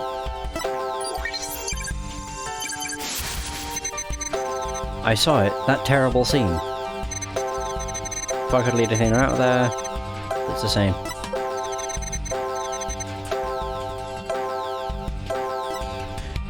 Oops. That's not what I wanted to do. This voice, it hurts to even listen to it. He's been living with this pain inside him for all these years. And the root of it is hidden somewhere in his testimony, isn't it? That's right. Please hurry. Please set him free, Mr. Wright. Yeah, I didn't want to exit. Can you actually, like, skip to different testimony? Oh, you can. Oh. Fancy. Oh god. Never mind, you can't do that.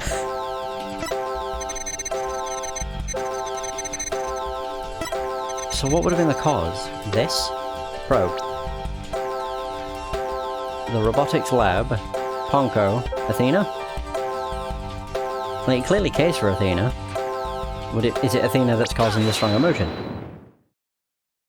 I don't know if I actually got it or if that was wrong. When you opened the door and saw Athena, you became overwhelmed by your emotions. Isn't that right, Prosecutor?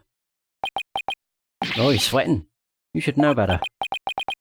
Though it's pathetic, I admit I'm terrified to speak of it. Ah? Prosecutor Blackwell, Miss Sykes is innocent. I will always believe that with all my heart. Now, can't you find it within yourself to believe in me too?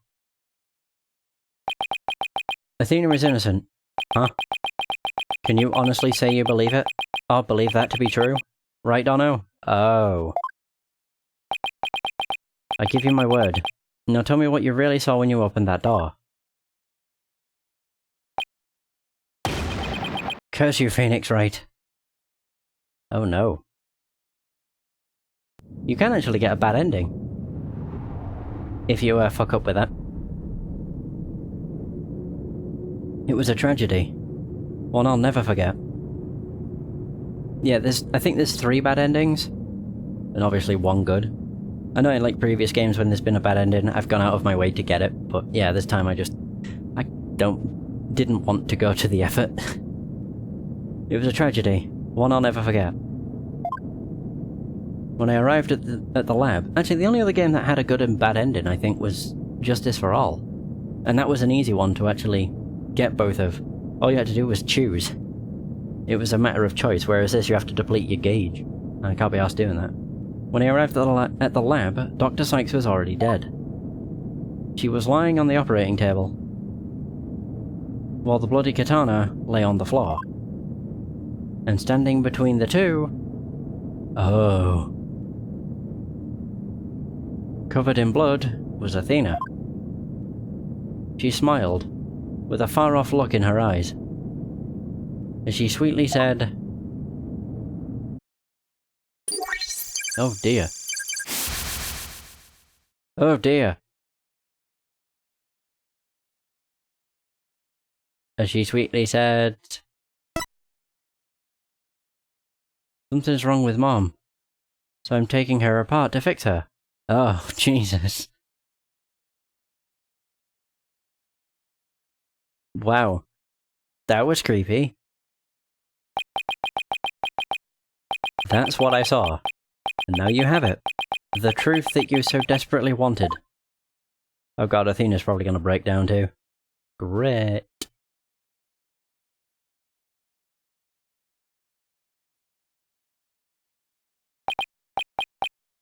No. Prosecutor Blackwell finally tells the truth. And this is what it is. It's beyond devastating. I fucking knew she was gonna do this. I tried to take my mother apart. I don't like seeing... I just don't like that animation.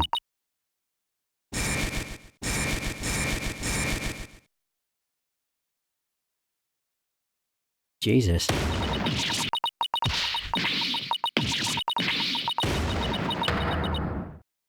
Bloody hell.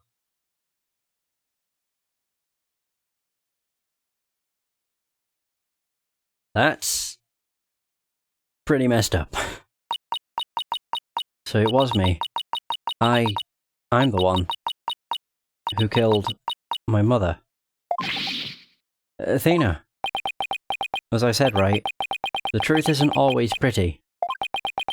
Murder, disassembly on an operating table, a scientist using her daughter as a guinea pig. Sadly, it appears that my theory was correct after all. Objection!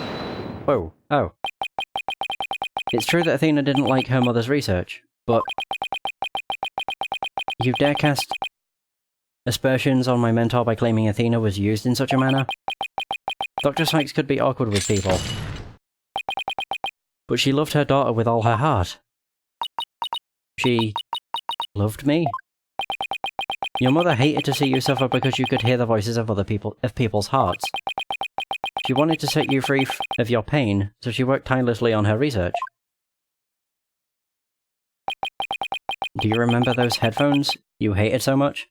Oh, is my theory correct? Did they block out people's inner voices? Or like the voice of people's hearts? She looked so sad when wearing them, though. Yes, my head hurt every time I wore them. Looks like something out of Jet Set Radio. No, Athena, it's just the opposite. They emitted sound waves to nullify emotional input from the voices of people around you. Ah. I mean, I didn't get scientific, I just kind of put it like a caveman. It seems I was right, though. Your power was much stronger then than it is now. And those headphones were what enabled you to carry on with everyday life. No, that can't be true. Then why would I have done something like that? To somebody who loved me so much? Yeah, the Ace Attorney series is pretty dark. I mean, it's about murder. But yeah, I'm trying to think of like the darkest storylines. Probably the end of Trials and Tribulations. Just Trials and Tribulations in general is a super dark game. Her love for you was real, that I can guarantee. That's why I knew that what happened had to be some kind of mistake. I couldn't let you be punished for it. So you took the blame yourself. You and your mentor are more alike than you know. Punko was a witness, so I put it in the case, held Athena close, and vacated the lab. Edgeworth was right. I threw Punko away in the boarding lounge trash chute. And I hid the case on the Space Center grounds.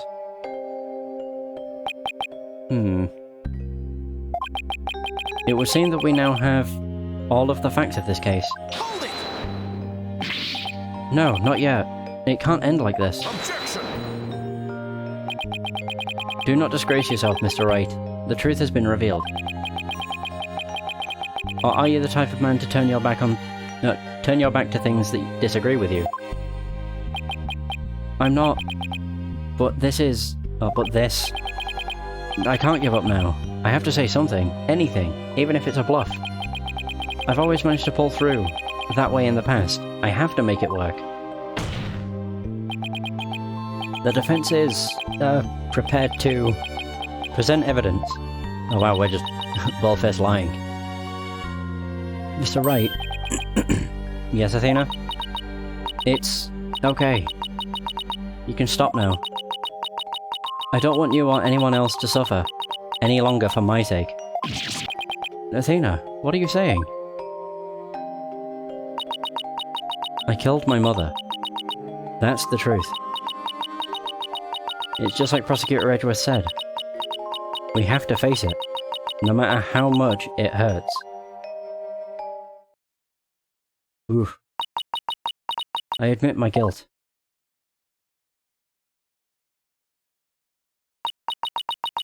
But could I please be granted just one chance to tell everyone what I...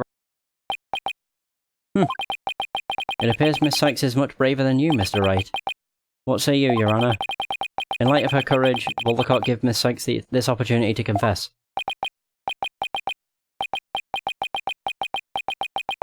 Very well. Then if you would, please take the stand, Miss Sykes. Okay. Oh, she's confessing. Okay. This isn't a testimony, though. Oh, the music. Thank you for letting me do this, Prosecutor Edgeworth. And thank you, Mr. Wright, and Prosecutor Blackwell, for letting the truth be known. Now we can finally move forward, and everyone's suffering can come to an end. Athena. I mean, to be fair, getting sad over a game, you know, it's fairly reasonable. Sometimes they have super gripping stories, or characters. Prosecutor Blackwell will be cleared and the Dark Age of the Law can come to an end.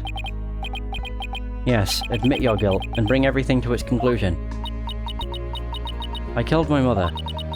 My memory is still a little hazy, but there's no question I remember it. I remember the weight of the weapon in my hands, and the feeling of it stabbing in deep. Jesus. I remember the warmth of her blood as it flowed down the handle onto my fingers. Your Honor, please find me guilty. I dare say, these are all memories that no one but the murderer would have. I see. Thank you for your confession. I believe this trial has gone on long enough. But before we conclude, does anyone have a counter-argument? I do. I was gonna say...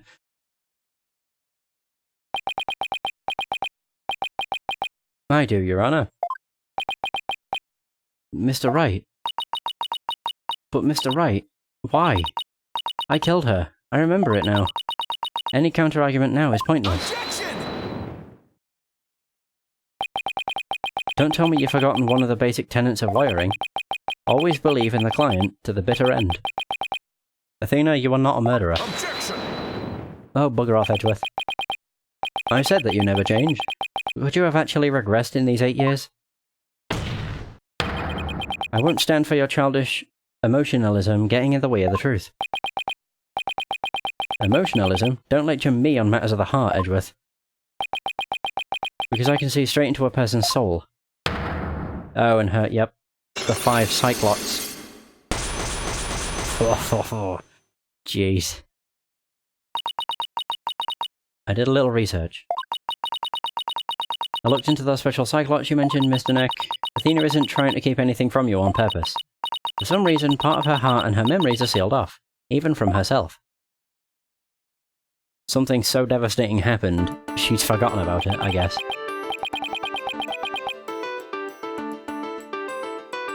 There's still a chance. Somewhere deep in Athena's heart. There might still be a memory that not even she knows about yet. It might be like looking for a grain of sand somewhere in the cosmos, but still. That memory might contain a new fact that could prove her innocence. I hope for everyone's sake that you are not just bluffing, Mr. Wright. Now then, is there or is there not a problem with Miss Sykes' confession? My memory is still a little hazy, but there's no question I remember it. I remember the weight of the weapon in my hands, the feeling of it stabbing me deep. I remember the warmth of her blood as it flowed down my flowed down the handle onto my fingers. There's definitely something wrong with her memory of the event. I can just tell. If there's a problem with her confession, please prove it to the court now. This. Yep, blood flowed down the handle, apparently, but there's no blood on the handle. Oh, down the handle onto her fingers, but again, there's no blood on the handle. Isn't that the katana the defendant used to kill the victim, Mr. Wright? I respectfully and vehemently disagree, Your Honor. But I remember it. I remember holding the weapon and getting blood on my fingers. That's exactly my point. If blood really did get on your fingers while you were holding it, there should be blood on the handle. But please focus on the handle of the sword. There's not a trace of blood on it. And therefore, this is clearly a contradiction of the facts. You're right. Oh my! Oh yeah! Objection! Of course. The defendant must have simply confused a portion of her memories. She mentioned it was hazy to begin with. We can't mull over every minor detail. Objection! But she also said there's no question I remember it, a fact we can't ignore. In that case, why don't you explain what this contradiction with her memories mean? Gladly. Just give me a sec to think of something. I want to say that Athena didn't stab anyone. But she said it herself that she remembers the feeling of committing the act. Think, Phoenix, think. What could the contradiction with Athena's memory mean? The blood was wiped off the weapon, because there would still be a trace of it. Yeah, used a different weapon. Miss Sykes said blood flowed down the handle, but the katana's handle is spotless. So doesn't it follow that the defendant must have used a weapon other than the katana? What are you up to this time? Something. This is it. This time I've found just the thing to end Athena's nightmare for good. The weapon that took Dr. Sykes' life was the katana. That much is for sure. So if I can show a possibility that Athena didn't use the katana, it could help me prove her innocent.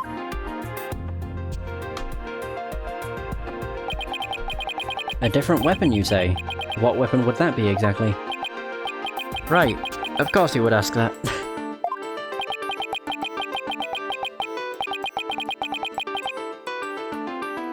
I can see you're floundering, Mr. Wright. Did you speak without thinking again? As always? How does he do that? But I can't back down. Not here, not now. That's right. I did. Because it's so obvious it doesn't require any thought. What did you say? Okay, so maybe that was an exaggeration, but there has to be something. Was there some other bladed weapon in the robotics lab that day? Oh! What is in that box?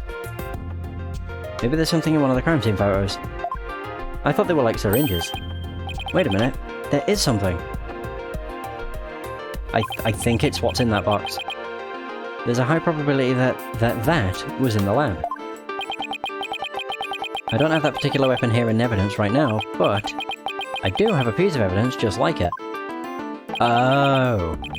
Other than the katana, there is another blade that may have been used at the crime scene. It's gonna be something like that. From a set of utility tools used by Space Center techs. There we go. Take that! But that's the murder weapon in the Clay Terran case. I'm using it as an example. Yes, this is a knife that took Mr. Terran's life. But there must have been a knife just like this at the scene 7 years ago as well. Toolkits containing utility knives like this, or like this one, are issued to Space Center employees. And a robotics lab especially would naturally have one of these around. Objection!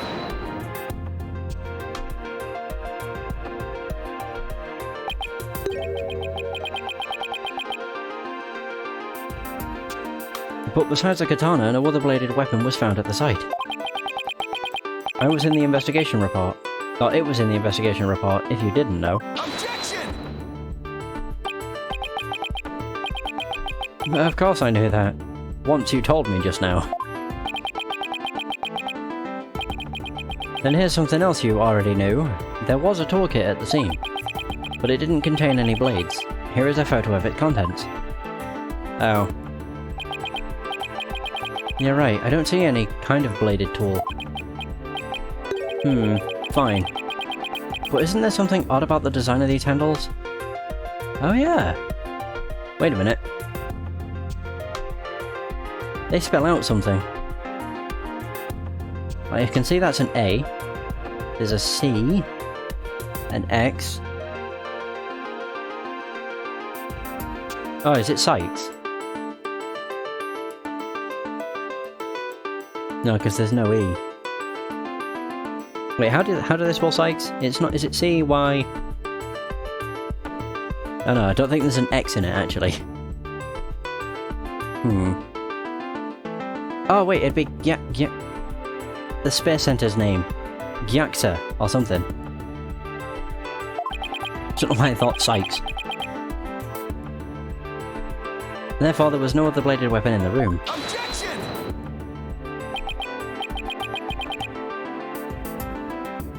I disagree. This toolkit contained a knife.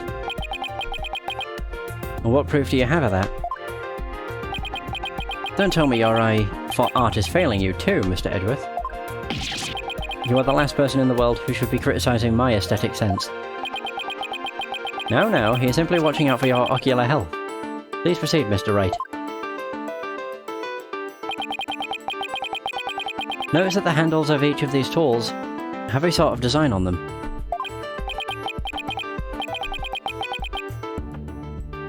Ah.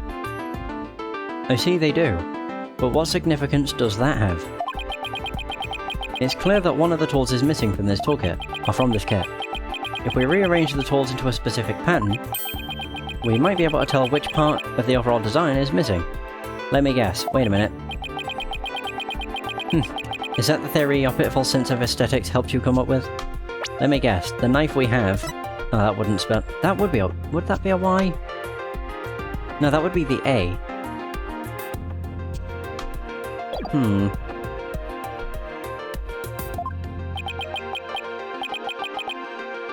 Edgeworth, just let it go, man.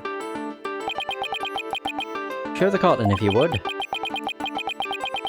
What pattern or design would we see if we were to rearrange the tools? Do we have anything that has Gyaxa on it? Oh, there we go. Oh yeah, it would be that. It is the knife that has that pattern on it.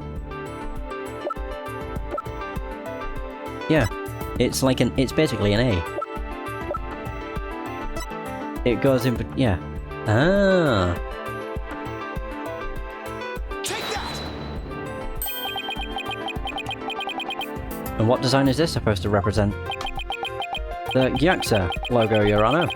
It's on all of the Space Center's documents and pamphlets. As you are aware, Gyaxa is the program that operates the Cosmos Space Center. Look at how brightly the Gyaxa logo shines in the sunlight above the entranceway. I really dig the stars and rocket motif it's got going. JAXA, huh? Isn't that the new name of the Federal Space R&D program? I've played all of these. I've played all the Ace Attorney games, so you learn to think differently. Well, not think differently. You just learn to pick up on certain things. But as soon as they notice, like, hey, there's a pattern, I instantly thought, oh, the knife. Just look at the knife and see if it fits, and it did. I think I see it now, but... because if you actually rearranged, it would go the wrench, then the Allen key. So basically, the wrench, which is third slot, then the last one, and then it would be the... I don't know what half of these are called, but the one that's got a Y, and then there would be a space missing. It'd be three space, and then 3, I think. If you rearranged it all. I'm hoping they will actually show us it rearranged. Yes, with just the tools shown in this photo, it does rearrange it, there you go.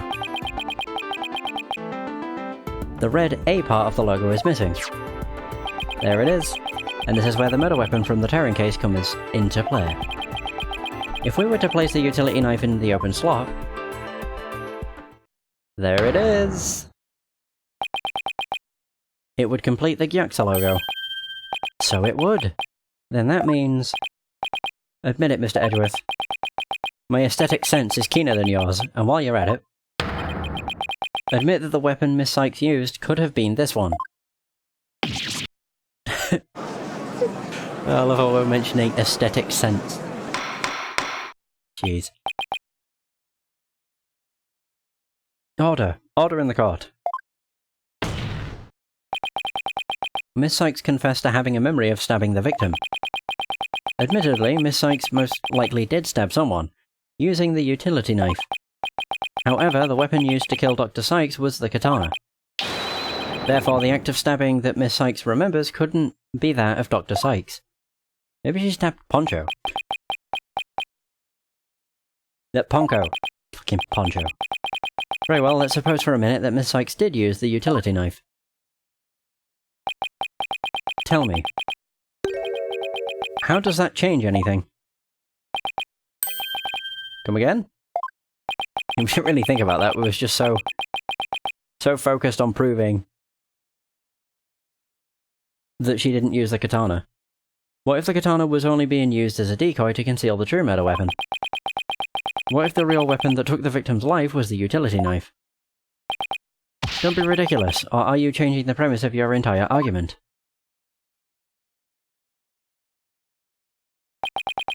I'm merely offering a hypothetical situation derived from your logic. I don't like the music. He's got something cooking. Miss Sykes could have put blood on the katana to make it look like the murder weapon, and then concealed the knife on her personage until Blackwell carried her away. That does clear up the contradiction between Miss Sykes' memories and the evidence.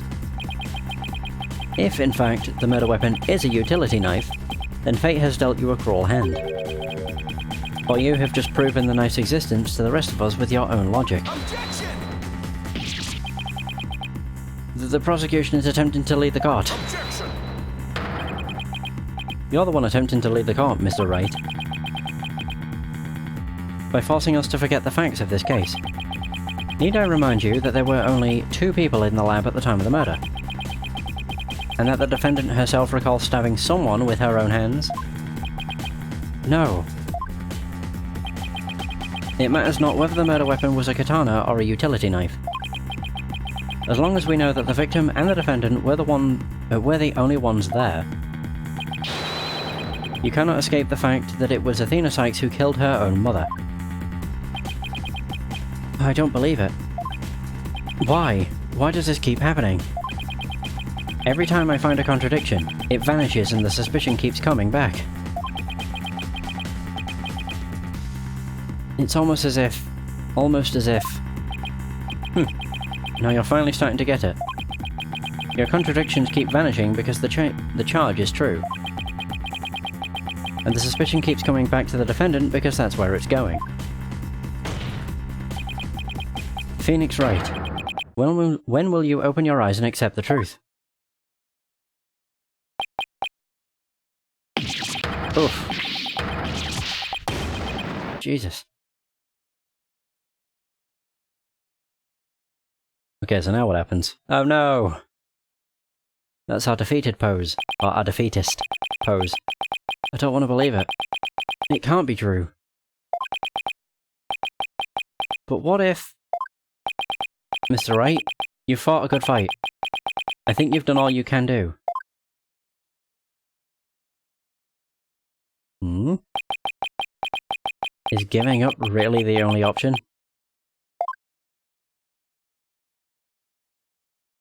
Of course not. No! Snap out of it, Phoenix. What's the matter with you? Giving in to doubt. I can't look back. Forward is the only way to go. Oh, we're back in tip-top shape. No, Your Honor, not yet. It isn't over yet. Right. I can't lose sight of what's important.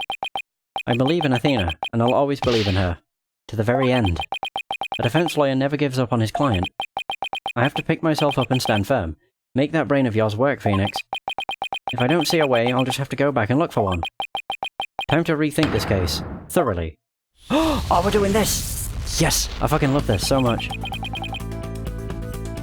Like the revisualization. It's so good. I concede the fact that Athena must have stabbed someone with a utility knife. This must have been what Ponko witnessed as Athena's hug. But Prosecutor Blackwell didn't see the knife at the scene. This means that someone must have removed it from the lab before he arrived. Who could have taken the utility knife from the lab? Meta Sykes, Athena Sykes, someone else. A third party. A third person was at the scene. If I trust in Athena, then I have to conclude that there was a third person at the scene. But according to Ponko's testimony, Athena and her mother were the only two there. So then, how did this third person manage to escape Ponko's detection? I know. This person must have fooled Ponko's facial recognition feature by covering their own face. It's got a heartbeat sensor though. But wait a minute, yeah, that's what God, it's like I made this game. Right as I mentioned it. But wait a minute. Ponko has a heartbeat detection system too. Ooh, I was about to say, where's my cursor? Even if they covered their own face, Ponko would have still detected their presence. But she wouldn't have been able to tell who they were. Wait, that's it. The culprit could have covered their face and posed as which person to avoid detection. Ah, here it is. Posed as Meta Sykes. So Athena stabbing her mother didn't actually happen. She stabbed who Ponko thought was her mother. If the culprit posed as the victim, that would explain why Ponko thought only she and Athena were there. All they had to do was take advantage of Ponko's basic recognition features. The culprit used this in order to pose as the victim. A katana, a recording of a voice, her jacket. It was on the floor. The victim's jacket. The culprit could have posed as the victim by wearing her jacket with the ID tag on it. But that still leaves the heartbeat detection system. How did the culprit get around that? It wouldn't have worked if Ponko could detect the real Dr. Sykes' heartbeat too. So does that mean that the real Dr. Sykes was already dead by that time? If that's the case, then who did Athena stab? The victim, the defendant, the real culprit? Oh, there we are. Revelation. Athena stabbed the real culprit. That's it. The person Athena stabbed wasn't Dr. Sykes. It was the person who murdered her and then pretended to be her. The real culprit. Oh God, I love the revisualization. It's so good. Now that Mr. Wright has finally finished thinking, let us bring this to a swift end. Please give your verdict, Your Honor, so that we can move on to the hostage negotiations. You are absolutely right, Prosecutor Edgeworth. I hereby... Objection! Object. I didn't say I was finished. I was only pausing for a second. But I realized something so shocking I had to take a break to digest it. But now I know for a fact that Miss Sykes is innocent.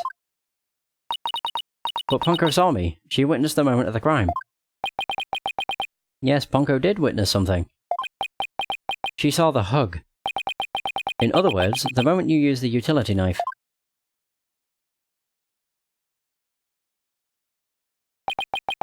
But the person you stabbed wasn't your mother. What are you saying, Mr. Wright? The answer is simple. The person Miss Sykes stabbed was a third person posing as Dr. Sykes. What? It's like, this is outlandish. Do you really expect us to swallow that, Mr. Wright? According to the robot's statements, there was no third person there. Did you really think I wouldn't see through your ludicrous grab for time? Objection! After all we've been through, Mr. Edgeworth, I'm disappointed.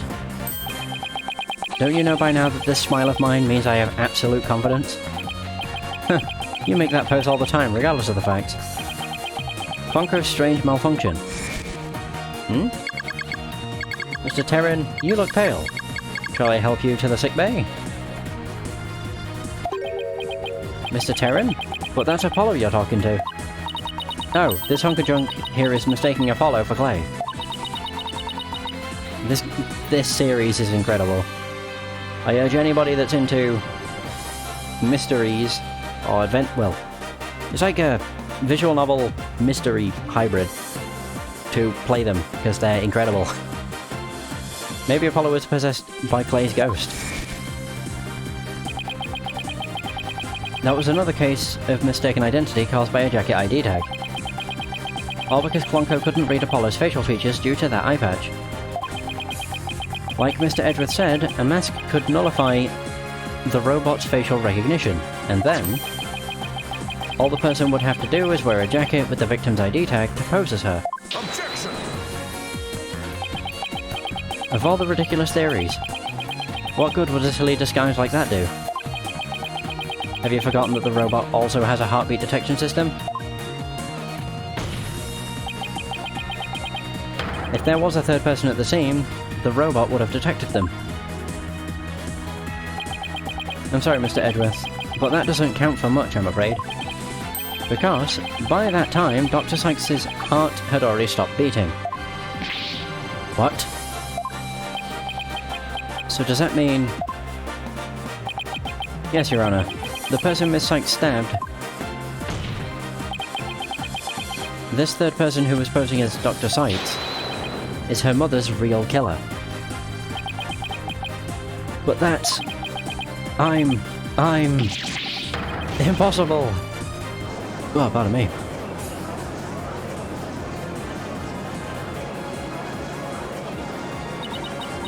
A mask? The person I stabbed was wearing a mask? Order! Order in the court. Miss Sykes, did you say something? A mask? Oh no, they were. God, it is like something out of fucking horror. Yes, I remember... Oh no. I don't like when her eyes lose... like the whiteness in her eyes. Athena, what is it? It just looks so creepy when it's literally just a flat colour. Oh dear. Wait. Are they gonna break? I remember a man. With a mask. How could he? What did he do to my mother?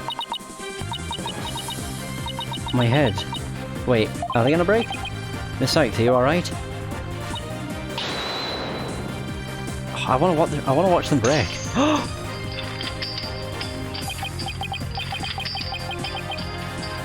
The Black Cyclops. They're breaking. We never got to see this in Apollo Justice.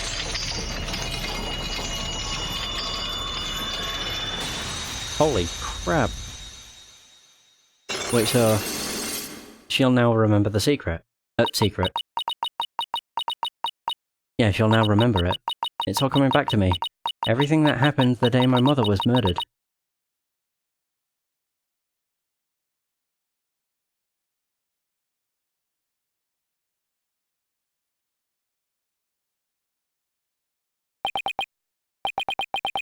They're gone. The black Cyclops are finally gone.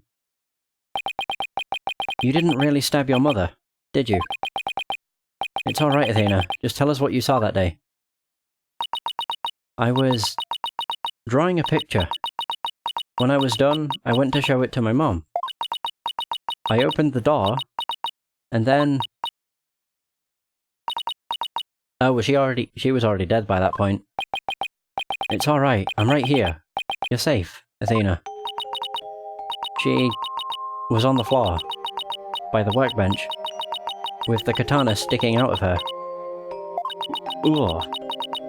There's a handkerchief over her face, but I knew it was her by her clothes. And there was a man there. A man? Quiet, Your Honor. Go on, Athena. He tried to attack me. In a panic, I grabbed the knife that was there and... He dodged at first, so I only got his clothes. But I tried again. And this time you got him, didn't you? I did. I remember it clearly now. The knife went into the back of his hand. Then he kicked me and I passed out. Ah.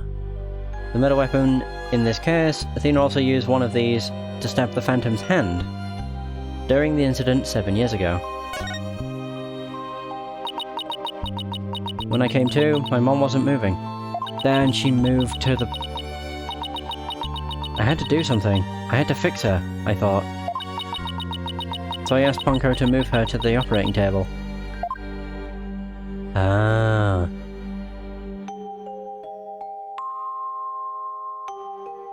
Something's wrong with Mom, so I'm taking her apart to fix her.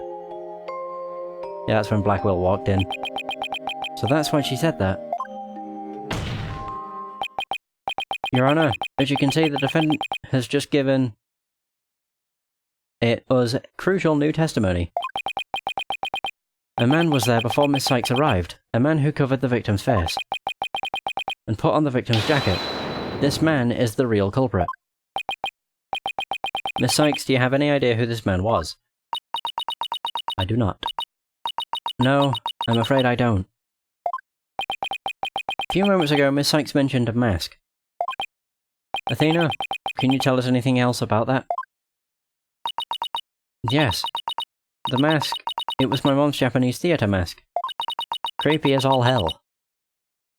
I think it was the one hanging on the wall of the lab.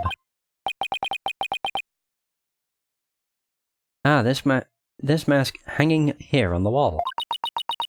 It was kind of spooky, that mask. My mom used to tell me. That, is it no? No mask even has the power to turn an ordinary human being into a phantom. A phantom? It would seem that a new suspect has emerged. And that means that all suspicion against Miss Sykes has... Oh god, is this going to be Aura? Yep.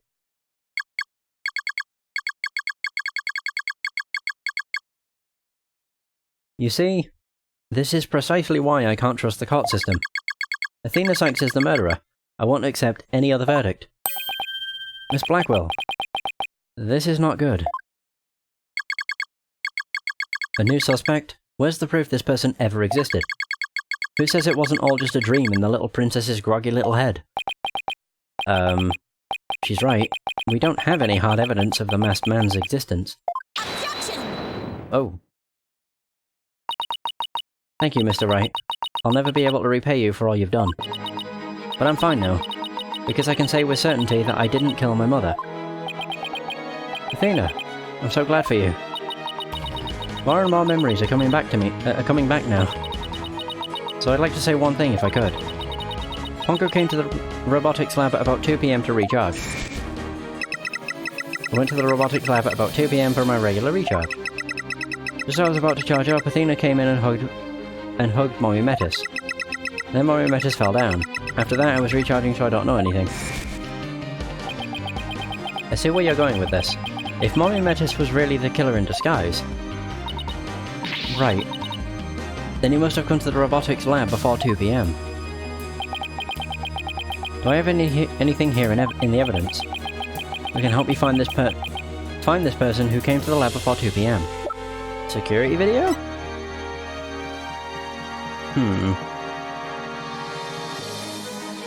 That's all I can really think. Take that! We have that, but it only shows Blackwell. This is Prosecutor Blackwell leaving the scene after the incident at around 3 PM. What I'm wondering is, does the video show anyone else passing by there before then? I don't see anything in the investigation report. It looks like they didn't check. Just as I thought. So if we rewind the footage and go back to around 2 PM, we should be able to see the true culprit leaving the scene. Very well then, let's take a look. Well, there. Please stop it right there. Whoa. They have a thing on their hand. It's just like you said. There is a man leaving the scene of the crime. Miss Sykes, do you remember this person? That's him. I'm sure of it. Look at his hand. He's wearing her mother's jacket, and look at his goddamn hand. It's bandaged up because she stabbed him in it. He's wearing my mother's jacket. I did. But what I really wanted to see was her jacket. That jacket on display. That was Dr. Sykes. Can you see it? There's a slash I made with the utility knife that day. It took them long enough to point out the hand. And I'm sure that knife is under that jacket somewhere. So then, everything Miss Sykes said... Exactly. It proves that Miss Sykes' memory was correct. Dr. Sykes' killer arrived at the robotics lab before 2 PM. He killed her and hit her face with a handkerchief. Ugh. Then he disguised himself with Dr. Sykes' jacket and mask that were there in the lab. The culprit probably knew beforehand that Ponko charged up at 2 PM every day. So he waited for Ponko... I think I keep switching between Ponko and Poncho. To come to the lab for her regular recharge. By leaving Dr. Sykes' jacket on, the culprit tricked Ponko into thinking he was Dr. Sykes, thereby making it look like she was alive up to that point in time. All to disguise the real time of death. Objection! Of course he's got something to say.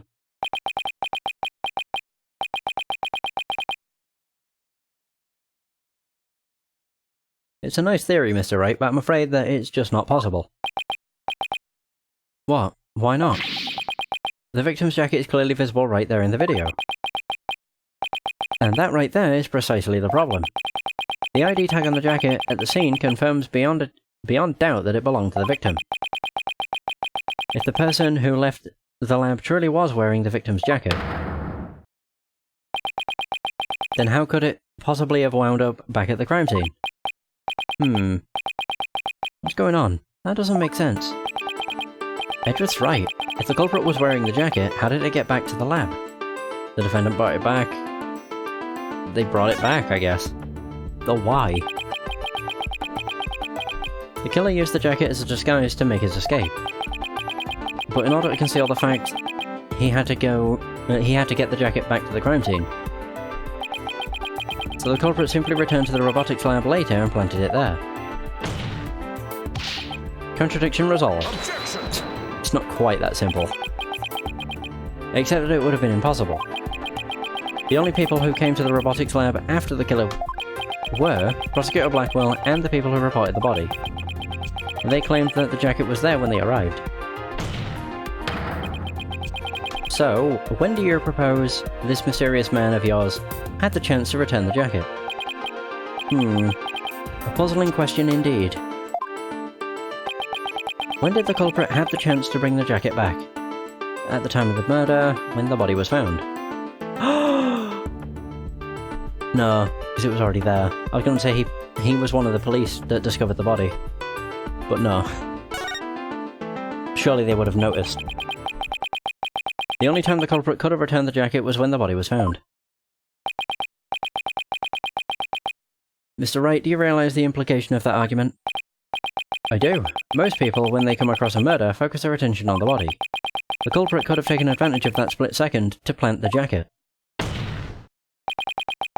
In other words, the true culprit of this case, the man known as the Phantom, was one of the first people to discover the body. I would never have thought of that. Also, this is another place where you can get another bad ending. It's essentially if you fuck up trying to remember the killer. Order. Order in the court. What is the meaning of this, Prosecutor Edgeworth? The body was discovered and reported by a group of 3 people, so he was one of them. They were there to collect the space probe's capsule in preparation for the Hat 1 launch. One of these people had a special bag... There it is. A special bag to transport the capsule in. Oh, you mean the shock-resistant bag? Correct. I suppose that if the jacket was in that bag, it could have been returned to the scene of the crime without anyone noticing, so he was one of the 3 people that discovered the body. I'll see to it that you get the reports on those 3 people. You will? We should also check the facial recognition database for that robot. If this person felt the need to hide his face with the theatre mask, it might mean that his facial data was once registered. Prosecutor Edgeworth, does this mean... I have to admit, I believe Miss Sykes' memories to be credible. You win, right? Not that this was ever an official trial anyway. Do my ears deceive me? Prosecutor Edgeworth, are you actually conceding?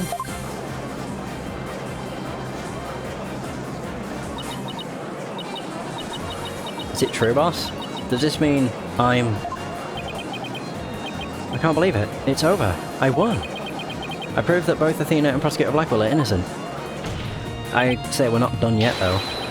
Your Honor, I see no need to further prolong this trial. Objection! Hold on, Mr. Wright. Have you forgotten who's in charge of this trial? Aura. Oh. Sorry, I didn't realise that I had a Nightbot thing. Ignore the warning. I'll have to reconfigure Nightbot. That's right, I'm the one who's supposed to say, I see no need to further prolong. He meant Aura. Not you either, Your Honor. Now silence. The little princess who was truly beloved by Metis and who repaid that love with death. As I said, don't worry about the caps. It must be, I think it's like an auto, like spam prevention thing on Nightbot. I just obviously didn't disable it. I don't care about caps, to be honest. If people want to spam caps, they can spam caps. All these years, hating Athena was the only thing that kept me going. But what do I do now? Can anybody tell me? How am I supposed to go on? Oh no, I can see what you said. I don't know if it removed it from Twitch, but on my chat I can actually see what it says. You said, you put woo, let's go. Miss Blackwell. How unlike you, Aura.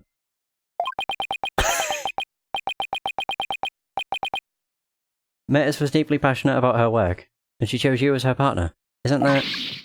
Shut up, Simon. You know exactly how I felt about her.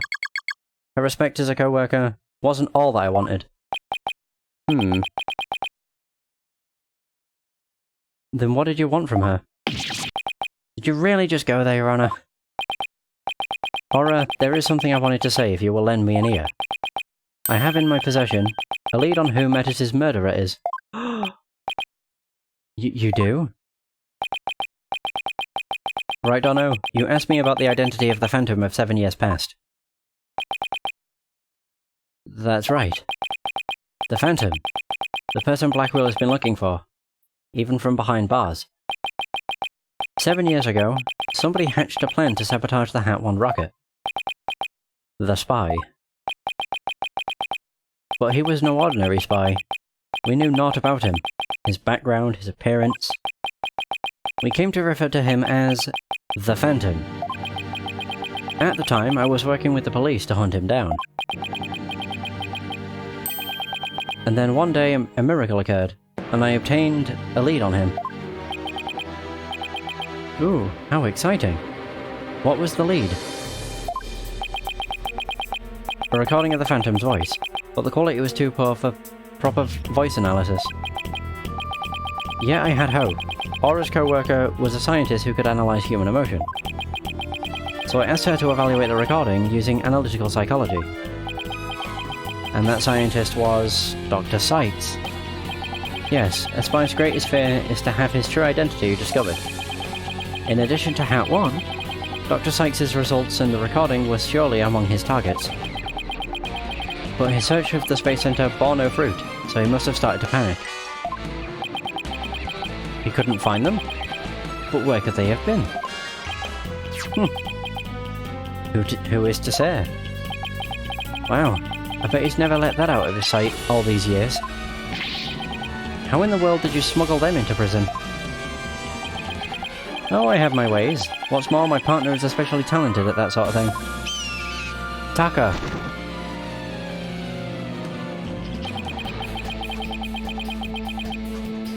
I worked to lure the Phantom in by spreading rumours throughout the underworld. I was even granted permission to prosecute cases to attract the Phantom's attention. Just try to retrieve your identity, you bloody butcher, became my taunt. And what about the results Dr. Sykes drew up for you? Was there any useful information? Here, you can see for yourself. But take good care of it, it's all I have left of my mentor. I will. I better hold on to this real tight. Phantom Psych Profile. The subject's emotions rarely fluctuate, and he doesn't experience feelings like normal people do. Is that it? Fuck. Psychological profile classified. Emotional output of this voice extremely weak compared to typical voices. Subject deemed to have unique psychological makeup with almost no emotional fluctuation. Jesus. No emotional fluctuation, huh? A spy who experiences no emotions. Not sadness, not anger, and naturally, no fear. That makes them pretty much impossible to read with analytical psychology, I suppose. He is the very definition of a phantom, a monster with no heart, don't you see? This creature is the rot that destroyed our lives, and set what ails us all into motion. The Phantom indeed, a fitting name for the one who has brought darkness to our world. Well then. It seems a faint image of this man has started to take shape. Based on what we have learned, I'd like all of you to conduct further investigation. This is not a formal trial, but I do want to follow protocol. If I may, I'd like to hand down my verdicts and bring these proceedings to an end. Whatever. Do what you want. You'll hear no objections from me. Yes, please, Your Honor. It's over. It's finally over. The first half. Very well. In that case, Prosecutor Blackwell, could you please take the stand? As a result of this trial, your innocence has been proven. The verdict handed down 7 years ago is hereby overturned. And now, the defendant of the current trial, Miss Athena Sykes. Yes, Your Honor? Mr. Wright, thank you. Thank you for everything. Athena, you're more than welcome. If everyone is ready, I will now give my verdict. Oh god, who's objecting now? You? Oh, it's Apollo.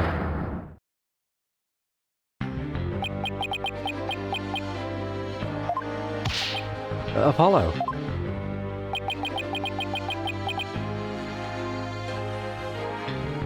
What is the meaning of this? Congratulations, Mr. Wright, and Prosecutor Edgeworth. You uncovered the truth from 7 years ago and you saved Prosecutor Blackwell.